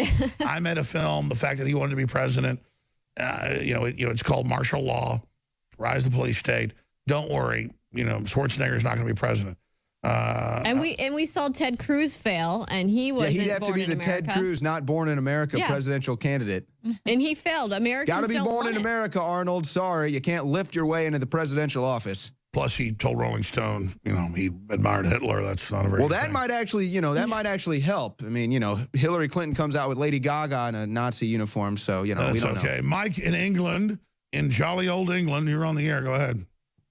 Hey, good morning to you all. Hi, Millie, Roger, Jerome, Owen, Leanne, and above all, Alex. And I praise God that he's used you, Alex. So I'm not thanking you. I'm thanking the Lord. Absolutely. Thank God. Yeah, absolutely. Yeah. The demon craps, they look like that they were having a problem there. And I hope they had the ambulances lined up outside for them because, like Pelosi, do you see how much distress she looked Oh, in? she looked like a wet dog freezing on a mountaintop. I mean, she looked completely. Well, yeah, I'm glad you Looked raised that. horrible. They look like a bunch of mental patients. They That's are. right. They actually have Like dementia. Skeksis. Well, let me ask Mike what he thinks is going on. I think that's very telling. Pelosi and the guy next to her, how horrified they actually looked. I got a little clap out of Pelosi one time.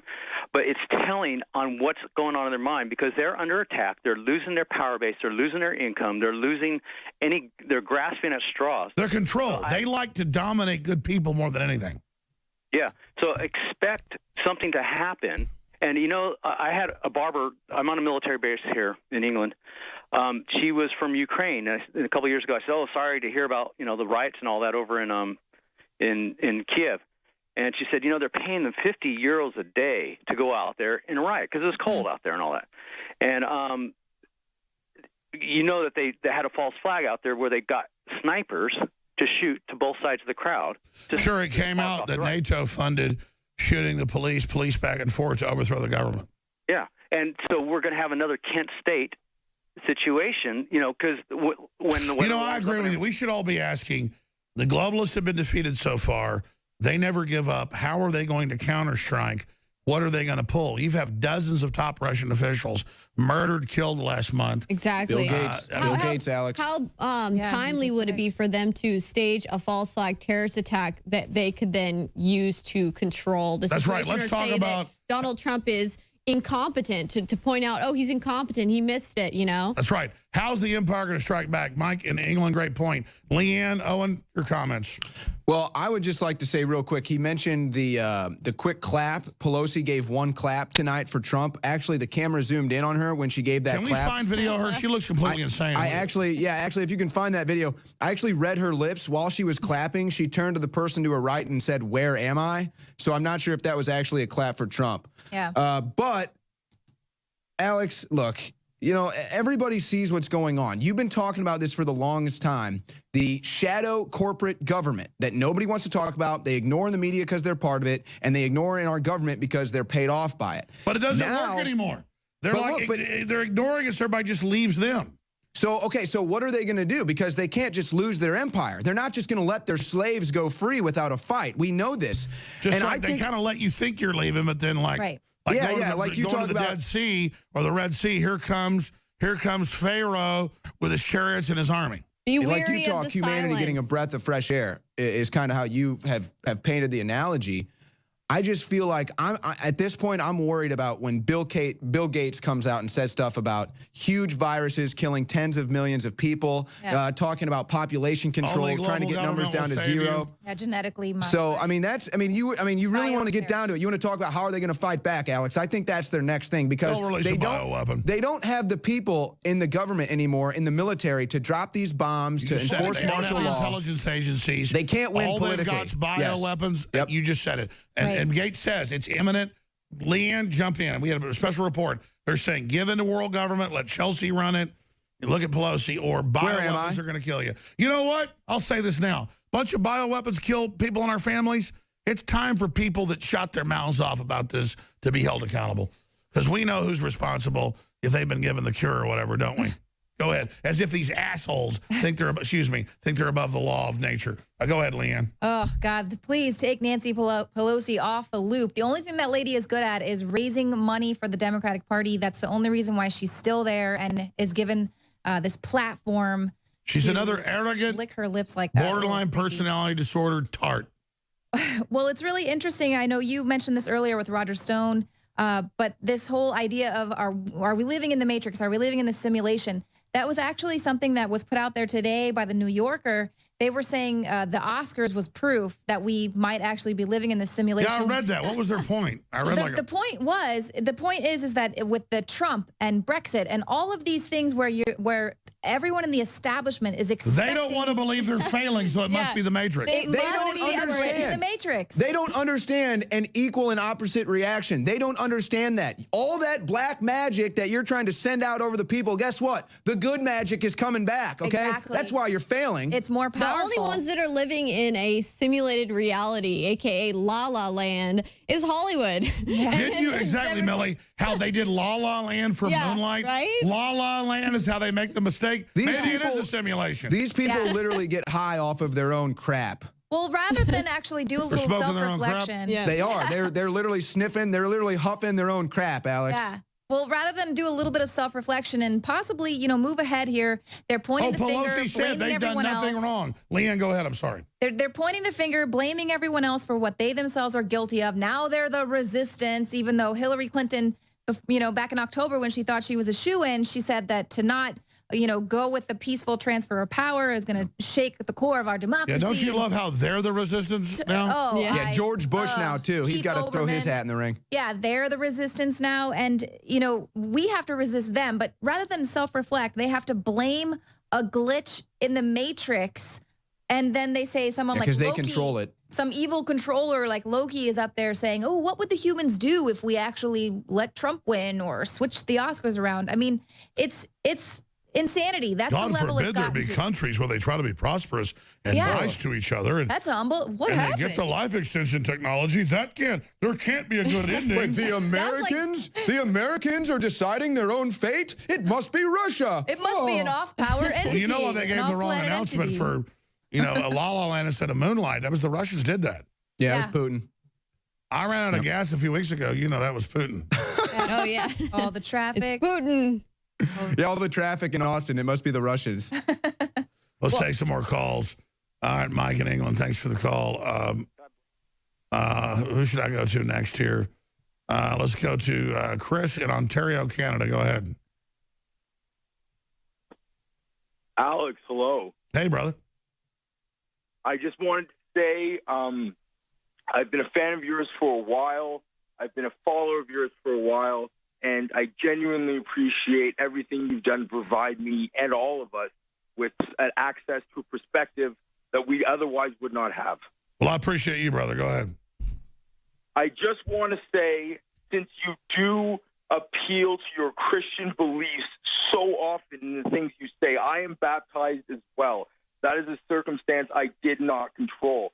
And I want more of us to be discussing. I know Joe Rogan could talk about this point. I would love to talk to Joe about this point. We are manifesting Christ consciousness now in a way that we never have before. That's the choice to be a good Christian. This is the proliferation of that spirit through technology.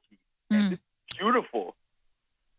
Sure. I mean, look, I don't get in the New Age sense of Christ consciousness, but Christ is about that spirit of not wanting to screw people over, wanting to empower humanity. It doesn't mean you're weak and roll over. That's the kind of the fake Christian consciousness, but actually being strong and helping others and building things. And that's what Trump's promoting, is the shared destiny of prosperity and coming together and doing what's right. Yeah.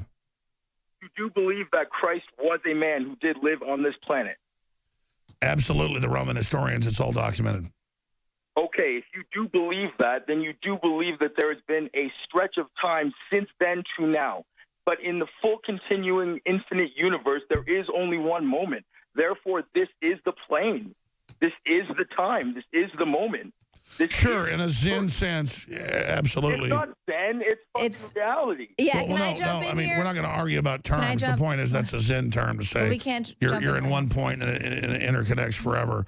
The point is I love God. I want justice. I want my kids to have a great future. And I believe in humanity. I don't believe in turning people into animals and screwing them over. And so if you call that Christ-like, then I aspire to be Christ-like. It doesn't mean that I am Christ-like. I think we're kind of getting into semantics. We are on the same energy wavelength. I feel you, brother. I feel you, brother. I appreciate you, Chris. You guys want to comment on that caller? Got more calls? I would like to comment. I don't know if my mic's open, but yeah, I mean, just kind of on what he's saying. Your mic is always open, Leanne. Yay, hooray. I just think it is, you know, what he's saying as far as this being the time, because never before in history, you know, we talk a little bit about the playbook and the plays that the rulers have always used again and again and again. They've got the bread and circuses, and they can always do the divide and conquer because they know that these are the tricks that they can play against the masses, and they always win the chess game every single time. But it's the same exact moves on the chessboard. Never before in history have we, the people, been able to connect immediately with everyone else out there. That's right. We're in a breakout phase. This is why the establishment's losing. This is why Trump is in office. It's the printing press. It's an awakening. It's the Gutenberg 2.0. They've never experienced. That's why they want to control the internet and shut us down, because they're thinking, wow, this is a brand new play on the chessboard. We've never had this before. I agree. We analyze CNN saying we're not political. We don't support Democrats. Ridiculous lies. They already are a shadow of us, or Drudge. Things like PewDiePie have 15 billion views in the last 5 years on YouTube. It's like they're already dead. They're already a joke. Right, and that's why we with the whole projection the caller was talking about, where it's our opportunity now to project what we would like to see, because we are in control. We just have to acknowledge that. It's not Stop magical giving them thinking. the power. We are the majority. We are people that want prosperity and justice. The globalists just almost put out ridiculous lies, like you said today, Leanne, that piece we did live, to make us go debate them about their BS. Well, this country was created under the premise of God-given rights. And that's what it used to be. It used to be that kings said that God gave them the right to rule over everyone else. And America said, no, actually, God gave us all rights, and we all have a right to a freedom and free speech and pursuit of happiness. And again, even if you don't believe in God, by saying that, well, I believe in God, but if you don't believe it, it's saying the state isn't above you. Exactly. Exactly. Great point. All right, thank you, Chris. I got to move quick here because we got to get done in 15, 20 minutes. I love talking to you, but everybody's got to get a little bit of sleep, so we're right back here in the morning. Got a full day tomorrow. Full day tomorrow. But powerful speech, I got to tell you. I'd love to be able to come out and say, you know, Trump did this or that, but sorry, it was too good. We got Robert in Ohio, has been holding Georgia, Connecticut, Nicholas in Tampa, Florida. Let's go to the bottom of the list and start taking some of these calls. Let's go ahead and talk to Robert in Ohio. Robert, you're on the air. Thanks, Chris. Alex, it's great to be with you. First-time caller and a long-time listener. Just 2 quick points. Yes, sir. Can you hear me? Yes, sir. Okay. One of your callers called in about a week and a half ago in reference to pharmaceutical funding for the media. It was just a great point. I'd like a comment on that, to cut off for the fake stream media. There used to be a law preventing it.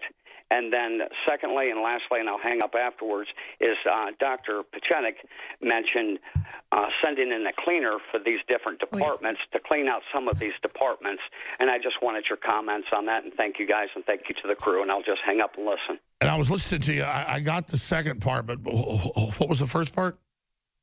First part, Alex, was the pharmaceutical companies, the funding and advertising. There used to be a law preventing the mainstream media from having ads and running pharmaceutical ads. No, that's right. They usually couldn't have whiskey ads on TV either. Right. Yeah, Trump's trying to break up Big Pharma and make them give us lower prices. And he's trying to expose the vaccines. This is what he's experienced. So he's definitely doing good on those fronts, setting up commissions. But what was the second part of the question?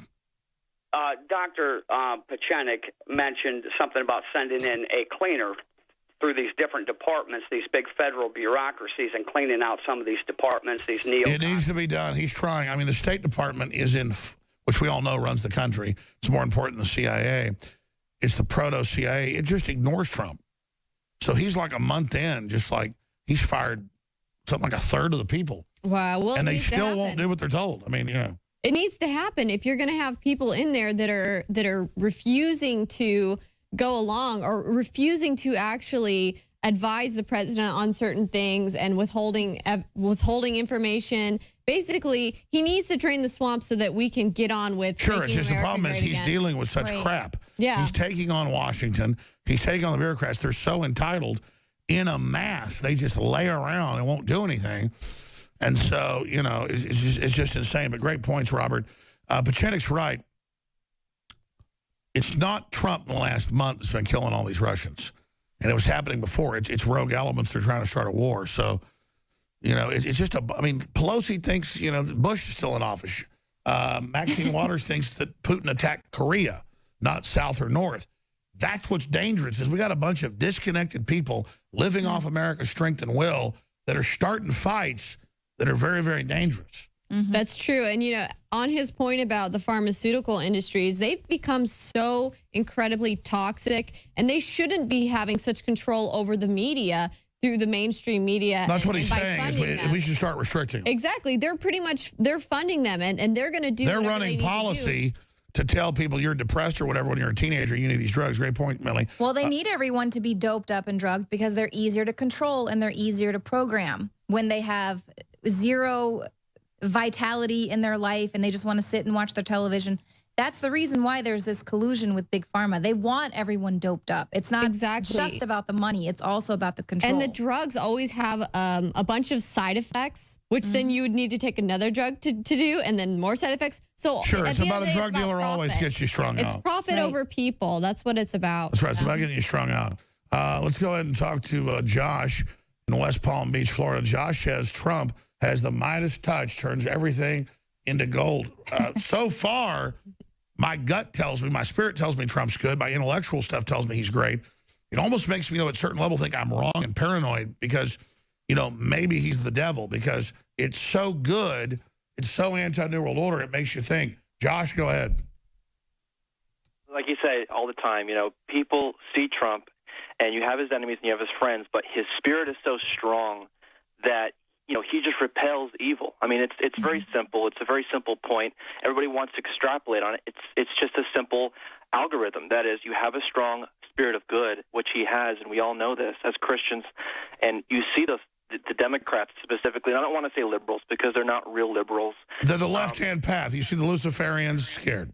Yeah, and you just see them rescind, and they turn away. And I'm fighting. They recoil because they know. I mean, did you see the mass satanic rituals against Trump Friday in the news? Then they had articles on the weekend saying I was crazy and was imagining rituals. No, it was all over the news.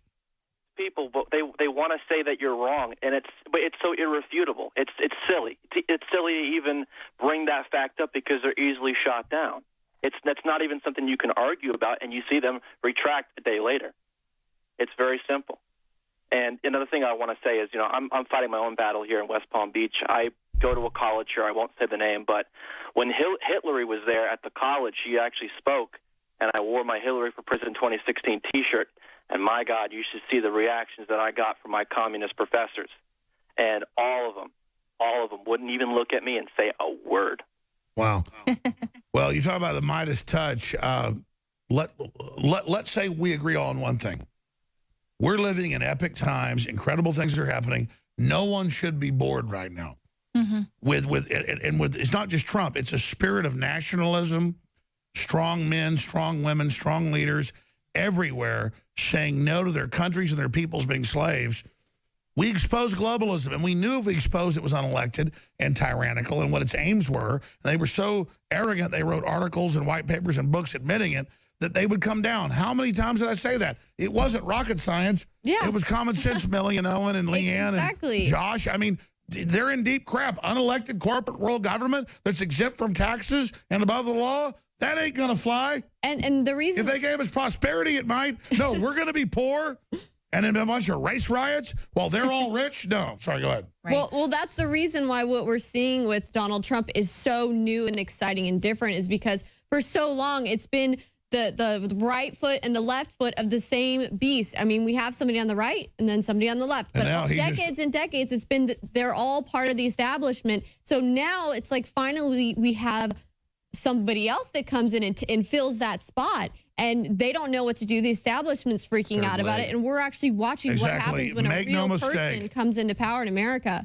We're at a huge time of global awakening. Owen, Leanne? Well, actually, I kind of want to go back to that one caller who made the point about the world changing, and you kind of expanded on that a little bit. I saw the world change from when I was a kid growing up in the 90s to when I got into college and finished school, I saw the world change in that span of about 15 years. And I saw the life that I grew up with, the life that I had, and I just saw that slowly deteriorating and changing. And it, unfortunately, there's a lot of people that completely miss that. But now, in the last year and a half, there's been a different change. The life force has totally changed. And the big difference is it's our change. The change that we were experiencing over the last course of the last decades, Alex, that you've been on air for 20 years covering, was artificial. Exactly. Those are changes that are being artificially moved forward by shadow this new governments. Change is organic from us. Right. And now it gives us the opportunity to change the world. All these people have talked about wanting to change the world. Now, guess what? They're all on this platform together, and they've put Trump in office because they feel that finally we have a president. And I agree with you. So what happens to the minions that are so pissed off and think they're anti-establishment as they desperately defend it? What do they do when they're defeated? Which they are being defeated. I guess if we took a look at history, Alex, history would tell us they're going to do exactly what they've been doing. They're going to riot in the streets. They're going to try to deteriorate society. They're going to start race wars. They're going to try to start civil wars. They're going to spread propaganda, and they're going to do all this stuff to try to divide and conquer. That's what history would tell us, and we're already seeing that happening. But those minions, I think, are going to be a moot point. The people that we're worried about, and we talked about this earlier, are the Bill Gates of the world. Now, I can't even believe this, that Obama is organizing people to try to stop Trump. The Pelosi's, the Maxine Waters, the John McCain, who's still in office, going back and forth between the United States and Syria in secret meetings. This is a man who is meeting with rebel forces that turned out to be ISIS. They're fighting our troops. They should be called the Skeksis Club. Yeah, I mean, let me tell you, McCain should not be walking around. Well, we got another cycle of elections coming up that's going to be huge. And if America gets their local elections right, with their local governments, with their state representatives. The real rebellion is about you running for office, or you hiring people, or you being a good father. And now you have the chance. And now you have the chance, and you can actually lead and be looked at as an example and a hero. That's a great point, Owen, because you know what? When I was infiltrating the Hillary Clinton supporters and I actually went to their volunteer club. Was that Rainbow Snatch? No, that was me during the elections. But you know what? I actually received an email because I think they still send them from the Democratic Party. And what they were saying is that they are organizing to put in a bunch of new people to run for Congress, for Senate, for everything, every local different position. So they're literally working toward having a bunch of new people running this next election cycle. So the Republicans, the conservatives, the Trump supporters need to be doing the same exact thing. Otherwise, what are we gonna do when they take back power? I want to raise some final calls, but Leanne, you want to comment on what we just talked about? Well, yeah, that's exactly what Rahm Emanuel said as well. He said everyone needs to just chill out and think of it the long game, and he wants all of his people to start focusing on 2018 and getting people in their local elections. The young turds are actually starting their own little side Democratic Party so that they can start educating their young followers so that they can get in. Man, they are so deceptive now. I see their reports. Total lies. They're teaching their people specifically how to get progressive young people in office locally. So they really are playing chess here, the long game. It's not about, you know what, though? We won the battle, but they're losing miserably because I go out to these Trump events and we put the videos on the Alex Jones channel on YouTube. I talk to young Trump supporters, people that are in grade school, teenagers, high school. They are the most well-spoken, smartest, quick-witted people. They're smarter than me, okay? And they're in this since they were kids.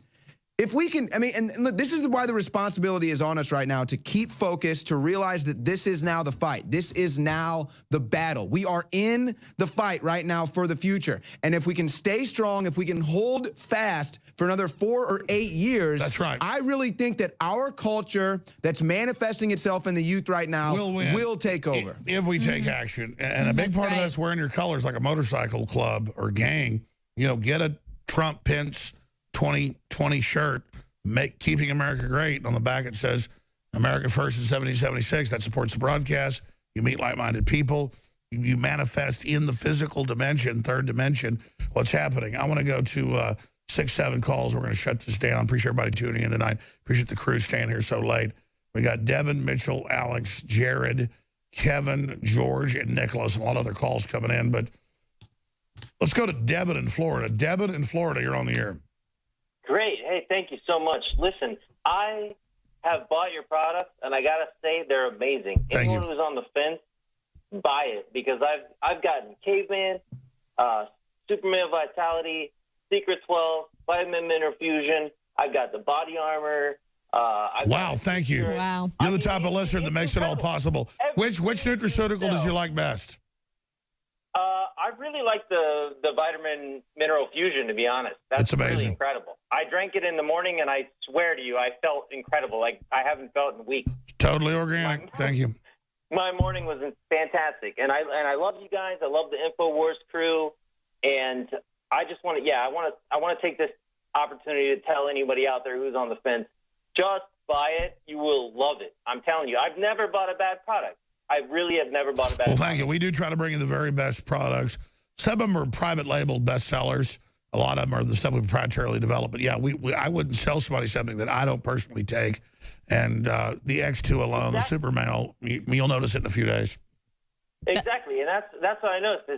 That's exactly right. Like everything I've tried that I've taken, it's better than anything you'll buy in a regular store. Thank you. Well, that's not saying much. I mean, look at Subway, like half the chicken's fake, everything else. We don't have any fillers. We go to the biggest, best companies, and they go, no one's ever put a product out this good. And we go to the next company. Someone had like 4 or 5 companies we work with, so we're not with one company. So we have our stuff made by 4 companies. We've got like 30-something products now. Yeah, that's right. We all take the products. I take the products myself. And seriously, if I ever forget to take them, like I have a noticeable difference. I don't feel good. And then I'm like, oh, man, that's right. I need to start. Well, I mean, here's the deal. Psychopaths think they're getting it over to screw somebody. They don't have Texas hospitality. We want you to have the very best stuff. I think you've told me about some of the products you've taken. Yeah, the nascent iodine is one of the ones that was life-changing for me. You know, it women particularly, because of, the fact that they offload so much, chemicals every month and so much of their, proteins and things. The women particularly have the iodine deficiency in the thyroid. That's right. Women really need iodine. Yeah, you have to have iodine. You could get goiter. Since we're doing plugs here, and thank you, Devin, briefly, since we're doing plugs to fund the operation, big specials in tomorrow, 33% off on a lot of the products since they've been censoring us on Google Ads. A lot of the money's come in, so thank you for the support to fund this independent operation. Leanne Owen, I don't know your testimonials. I know Leanne has said super female, she felt it. You got any comments about the products? Yeah, I actually have just run out of my super female. I had a few bottles at my house, and I've been taking it again, hitting the gym once again. Very exciting, feeling great, looking good. So, and I know my hair is luxurious once again. So obviously the super female is amazing. I love it. And this one's trying to get me on the caveman. I haven't decided if I'm ready to do the cave woman. I'm Look, she's mostly even has her Wonder vegetarian, Woman so mug. it's a little hard for me to. Oh, and you're a little young here, so is Leanne. But do you need any of these concoctions?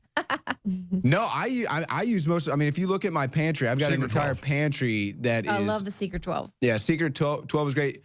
I always say this though. I'm a supplement head. I'm a freak. Okay, I'm a freak. All right, I'm a total freak. So most people are not going to be able to relate to how many supplements I take and why I'm so obsessed with my health. But nascent iodine is essential.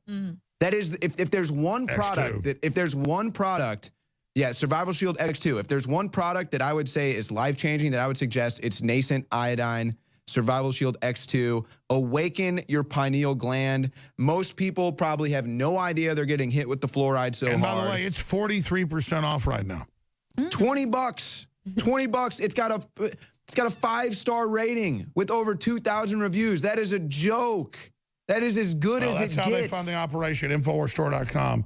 Okay. For $100, you can make your family smarter, literally. Free shipping. Iodine is linked to higher IQs. That's what I'm saying. Free shipping on orders $50 or more. 10% off on auto ship. I want to thank folks for their support. Okay, let's move quick here. Let's go to Kevin in Dallas, Texas. You're on the air, Kevin. Hey, can you hear me? Yes, sir. Hey, everybody. Just wanted to make a quick message to Donald Trump. I've been trying to get a hold of you guys. I know a caller about a couple of days ago made a point on marijuana and how he needs to basically endorse it, leave it up to, which is a good point. He also, I think you had made a comment about it earlier, he also needs to, with his immigration policies, he needs to basically close the gap of the undocumented immigrants by basically, I don't know how he could do it, but a fast track somehow of helping people who don't have felonies that have been here for more than 3 years, basically have an easier process of getting their citizenship. Well, that's actually what he's planning, and now they've got the whole fake right wing saying he's backing off his promise.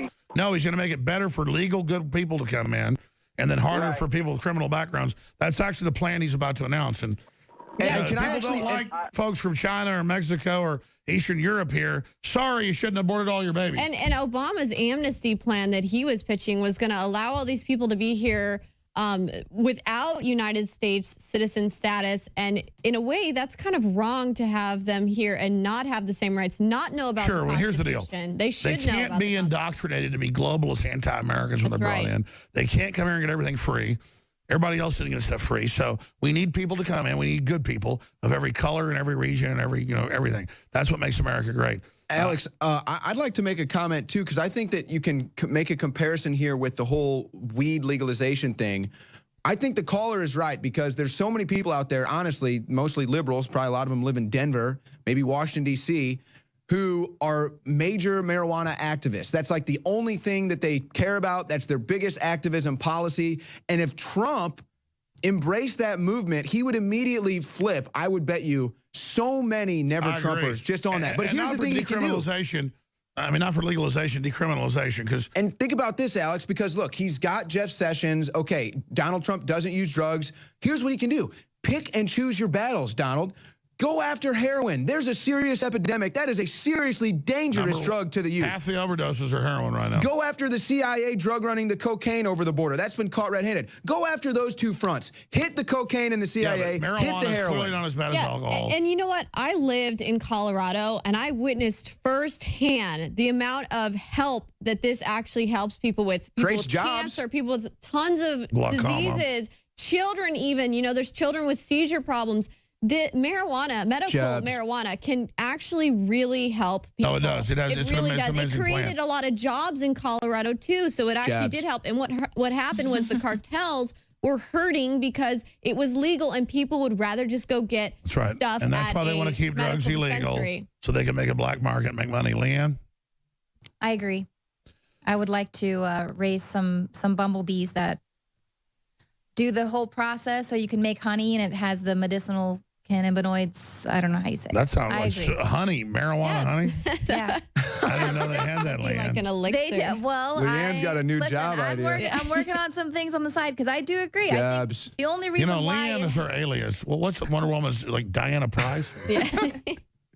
Well, I think that, the only reason why it hasn't been legalized yet is because the powers that be know how incredible it is. That's and right. it They admit that. Replace so many industries. Kevin, thank you for the call. The pharmaceutical giants do not want medical marijuana to be legalized because people will start just getting medical marijuana for a plethora of different diseases.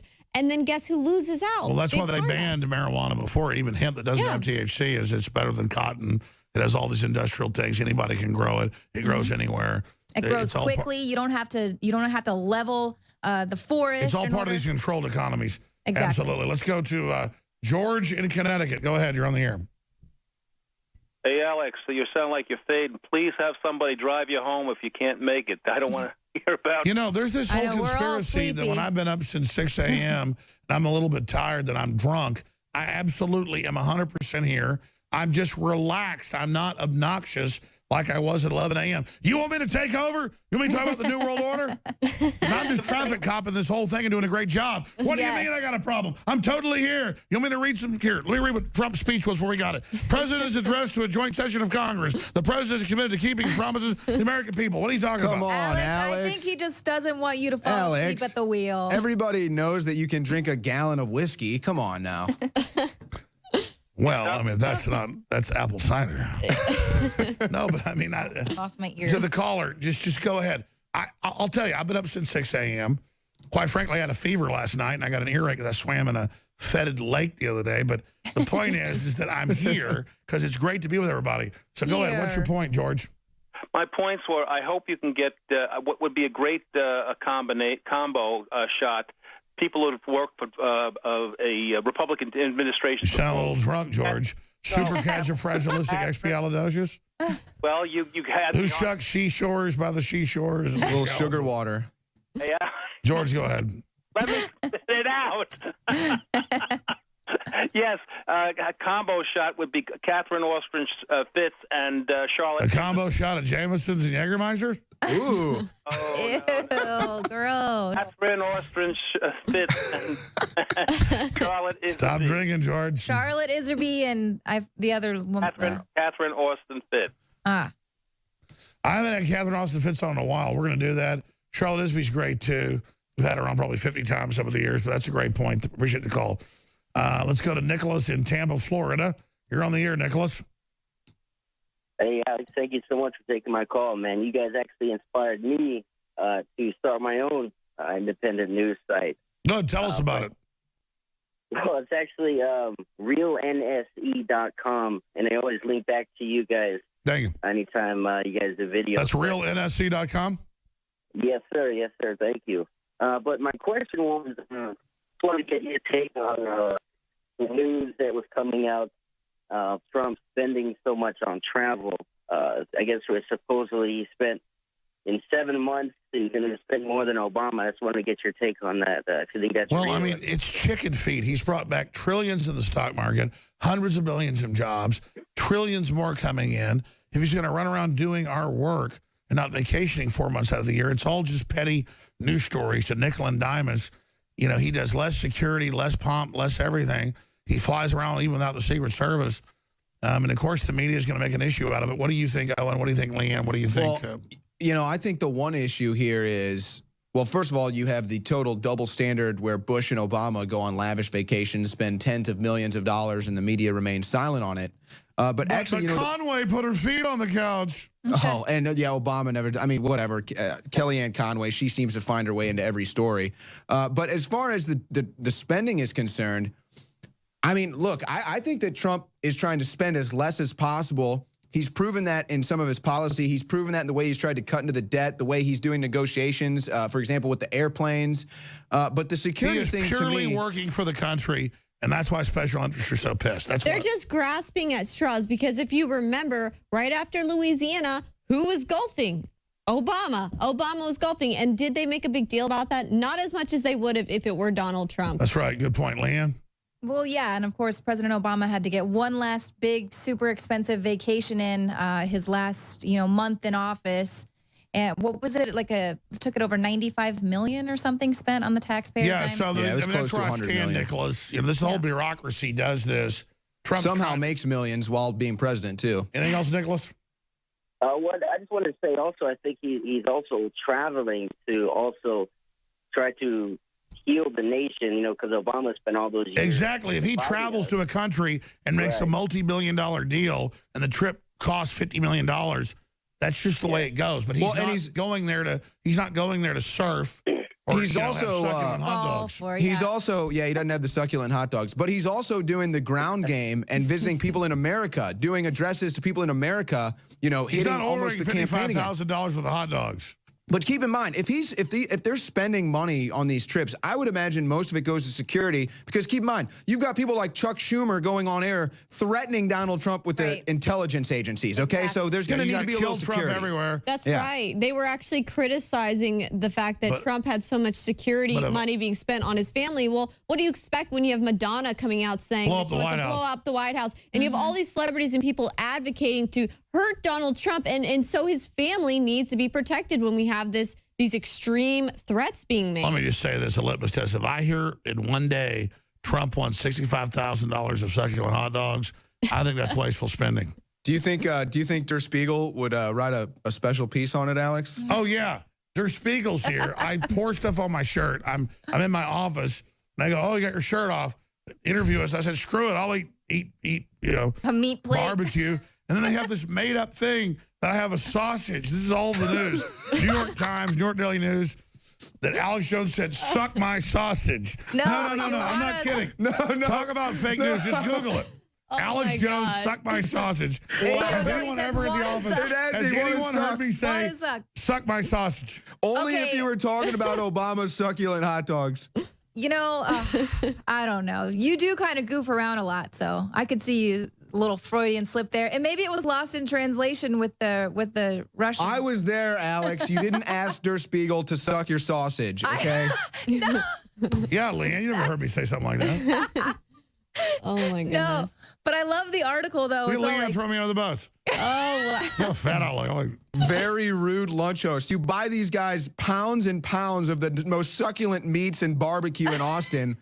Just smother them with a buffet Alex, of goodness, and they bitch about it because you took your shirt off. yeah, exactly. Well, see, that's what they were just like. Oh my gosh, Well, the article talks about how it was like a power move and how it was almost intimidating to the reporters, and they were sitting there and they're like, "Wow, he's just like devouring this meat. It's very caveman-like, very." They've just never seen a man before. Yeah, the super male vitality, you know. Oh my God, Alex Jones is a man. I wasn't expecting Alex Jones to be a man. Look at this man with his chest and his I didn't food. say. Has anyone ever seen me hold up a sausage and say, want to suck? No, and that's the thing. It's like that's what it says. That's how they end the article. Want to suck? I didn't say that. That's how they end the article. And they're like, "We're guessing this is actually how Jones eats every single meal." Like, oh my God, those guys. Wow. We're barely speaking English in here, so, you know, maybe they were fantasizing. Maybe you just threw them off with the shirt. I think it's the best hit piece ever written on you, Alex, to be honest. They probably were just a bunch of intimidated beta males, and they couldn't handle that. I don't walk around with my shirt off a lot, but I go back to my office, I got a bathroom. I'll take all this off, put a T-shirt on before I go eat. I got a T-shirt, and they're like following me around. They go, "Oh, your shirt's off." And I was like, "Yeah, okay." And I just sit down there by my office. Because let's be honest, I do eat my lunch sometimes with my shirt off. That's back in my office, though. I don't like walking around in this monkey suit all day. I like the fact that you allow us to loosen up a little bit around here. I don't pop my shirt off and ask people if they want to suck my sausage, but you know, there you are. Look at that. Look at that barbecue. How dare you enjoy barbecue with your shirt off, Alex? How dare you? Yeah, that's how everyone in Texas eats barbecue, right? If you don't have a bib with your Texas barbecue, you can't get your tailored suits dirty. I'm sure you were wearing a very expensive shirt that day. That's what Der Spiegel decides to write. Daily News, Newsweek, Der Spiegel. The headlines are now, Alex Jones says, "Suck my sausage." I mean, you can't make this up. You know, I didn't say that. Hey, if that's all they've got, Alex, it's hilarious. You know, as they build up, they're like, "Is the meat good?" And I did say, "Hey, how's the sausage?" It was like, yeah. I mean, seriously. Yeah, they have good and that's what I Polish mean. sausage. It's not like you've ever walked around asking anyone that, but I mean, we're in an office full of guys who like to have fun. So I just don't think they're used to that because they're so controlled and they can't. But I let didn't know. loose. They're chicken I'm neck not going to hold the sausage up and say, "Do you want to suck the sausage?" It just didn't happen. I'm going to challenge them for a tape for this because. Yeah, let's see it. Fake There's news. no tape. Let's see it. You should there's just no email tape. them some cryptic email. No, and I ask remember them we if got they like want- orders of each. It wasn't like individual plates. We got really starting to salivate here. And I remember saying, like, "Do you want some more sausage or brisket?" They're like, "No, we're full." That translates into that. It just shows how they deceive. Yeah. But I guess they thought that'd be the big joke. I guess I don't really see how it's even that much of a hit piece on you. It's not. It's like it's pathetic that it's something they're even just. It's more grasping at straws. It's just like, okay, oh well. Even if someone did say that, oh well. Move on with your life. There's more important things to report on. Yeah, somebody made a phallic joke. I can't even handle it. I didn't know it didn't happen. made a joke about. Oh, and have you heard me make a phallic joke here? Ever? No, I've never heard you make a phallic joke. I'm not really into those kind of jokes. I have seen you enjoy barbecue, though. I have seen you enjoy barbecue. I've seen you, pop your shirt off, but you've never asked me to suck a sausage. Or, yeah. I just want to go on record. I'm glad that's clear. I just want to be on record, okay? That's mutual. He's not into sucking. That's mutual. You did have to pop a pickle can. Not into. You did not ask me. Hey, but you did not ask me to suck the pickle either. Yeah, nobody asked to suck any pickles. Yeah. No. Let's stop now while we're at. Okay. Thank you, Nicholas. Let's take 4 more calls. Thank Michael you, Der in Oregon. Spiegel. Or Mitchell in Oregon. You're on the air with crazy people. Go ahead. Yeah. Can you hear me now? Yes, sir. Oh my gosh. Okay. I actually have 2 points.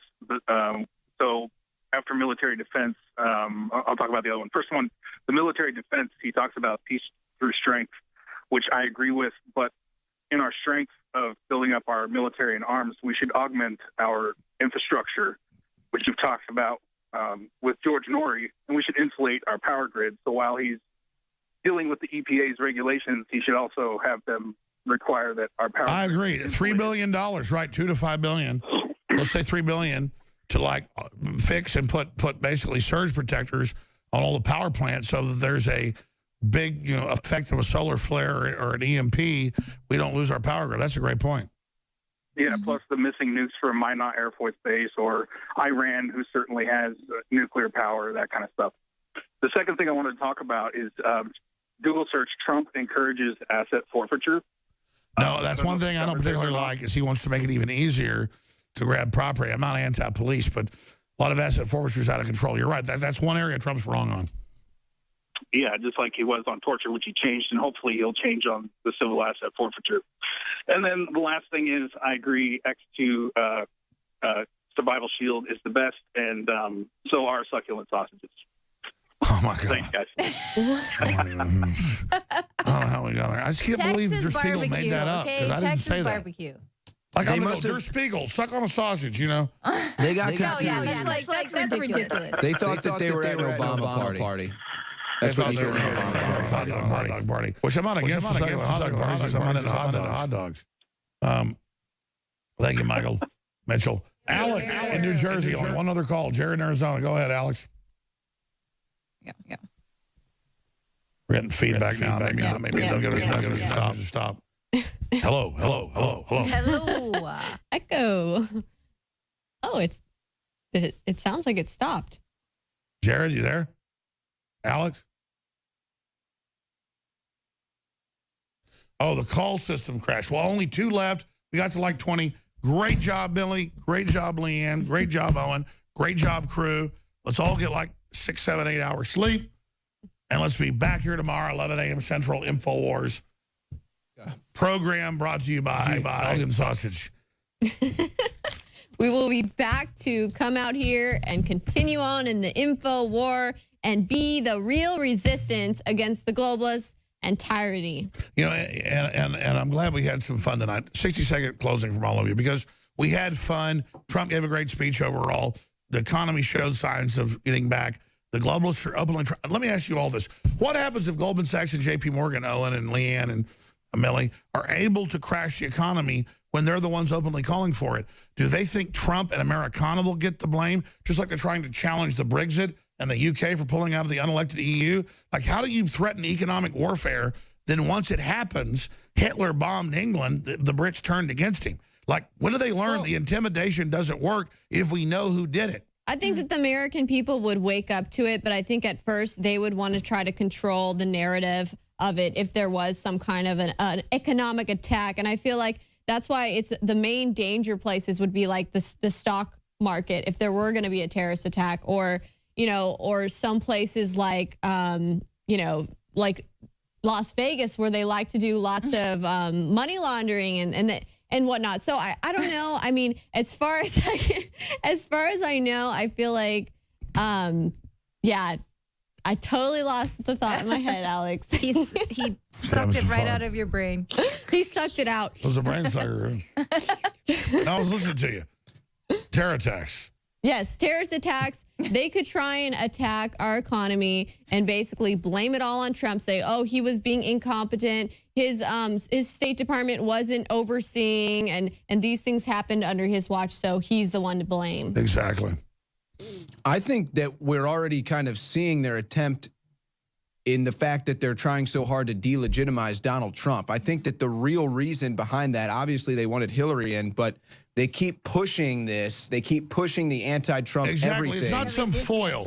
The whole establishment that has a monopoly and are arrogant and inbred, they think they own the whole show. That's their biggest weakness. And they completely hate Trump because he's at least smart enough to ride a nationalist wave. Lowen? So I think what they're doing right now is they're testing the system, see see how much control they still have over the hearts and minds of America and the entire world population. But I think that's why they're pushing so hard to delegitimize Trump from every angle, try to cut him down at every path, cut his legs off from underneath him, so that if they do try to pull something like that, crash the economy, whatever it is, whether it's a terror attack, economy collapsing, super bug, whatever it is, they're just going to blame Trump. And maybe they'll even blame the Russians along with Trump. So I think that's what they're doing. They're greasing the skids. They're just getting everything ready here. You know why Hollywood announced the wrong winner? It was the Russians. Right. Yeah, so whenever the economy collapses, I'm sure it'll be Putin, and it was Trump's fault because he's Putin's agent. That's the narrative they've been building. Putin would start writing some checks around here. I know. It's hard to come up with the money every week. Well, it was Putin that came into my office today and said, "Hey, Schroyer, we're going to go late tonight." That was Putin. Yeah, Putin gave him the call in his shoe. Yeah. Well, Leanne, what do you want to say from Putin? Well, what I think is just... You are wearing red. That's Soviet. So, Wonder Woman, tell me what Putin says. Well, I mean, Speak as the mouth of Putin. I think it's very important for people to see that they are building underground bunkers and preparing themselves to be able to survive underground or overseas for at least a year with their storable foods and everything. Yet they're also out here paying these protesters, riling up people in the streets because they know they're not going to be the ones having to deal with it. So they've created a system where they'll be able to survive. Yet it's kind of worrying a bit to see the amount of unrest and rioting that happens so quickly, and we're not even at a state of civil war. You see like all of them running to Kauai or Tasmania, and these elites stirring it all up. I agree. It's and you know, Alex, I think the relatable analogy we can make here, and this is why you always make it, it's the move, bitch, get out the way. I'm doing 100 in the fast lane. Get the you know what, out of my way. You see me knock them curtains down? But think about this. You got those TVs. But it's like this, Alex. Get away on my tour bus. So for people like you and I, you know, bought them TVs, bitch. Tell me that. It's literally I mean, you literally have it when you're in the fast lane, going fast, driving fast because you know how to drive, and you've got dumbasses around you that don't know how to drive. You know, you're at the grocery store and you've got zombies and lemmings everywhere moving slowly, like It's like you're walking around in zombie land. But so that frustrates us in the physical dimension in our lives, is having to walk around and having all these zombies slow us down.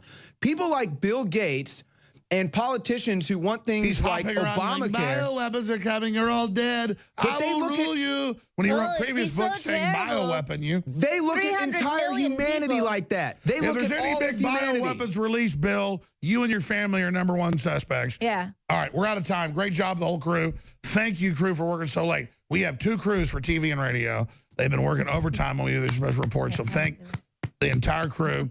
Please support us, InfoWarsStore.com. Big specials in tomorrow. Thank you all for your support. We love you. Great time to be alive. And so wild horses couldn't drag me away. Thanks for coming in tonight. Get back to your family. You're very welcome, Alex. And we should end with some type of like fun video at the end. So whatever Marcos Morales wants to roll out with, we can do as we end this transmission. Please send this video link. This is about to be archived from being live from Facebook, Twitter, Google, whatever, YouTube, to everybody you know. Because if you're watching this transmissions, you are the resistance. We are transferring power from Washington, D.C. and giving it back to the people. Americanism, not globalism, will be our credo. This is the heart of 1776. Yes, I have thought an awful lot about blowing up the White House. Huge nationwide protests erupted once again on President Donald Trump's second weekend in office.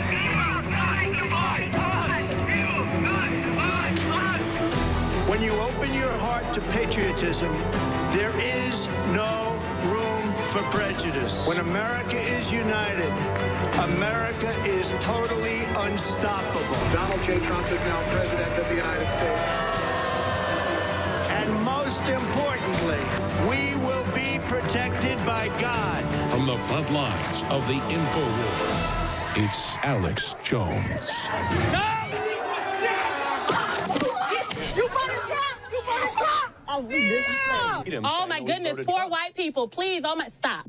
She put all this weight on. Yeah, let's just get into the story. So Thanks in part to outspoken body advocates, we've made great strides towards greater body positivity and body acceptance in general. Yeah, I'm just supposed to accept a bunch of fat turds walking around. I'm just supposed to accept that. Now, actually, the truth of the matter is there's been kind of a reversal of this fortune in the last few years with health kind of trending, being healthier, being skinnier kind of trending again. So I think people are actually into losing weight now. You look at the city of Houston, which used to be the fattest, they've actually lost some weight down there. So I give Houston credit. But it's funny because it's like the movie WALL-E. Is that supposed to be good? I mean, is it just, should I just be accepting when nobody can even walk anymore? They need a robot just to get up under their own power? No, I'm supposed to be accepting of that. That's body positivity. That's body acceptance. Hey, you're so unhealthy and overweight, you can't even walk around the grocery store on your own. You've got type 1 diabetes, and you're probably going to die by the time you're 50. I accept you. That is a positive body. And again, this comes from the body positive blogger Megan Jane Crabb that Yahoo decided to write about. Crabb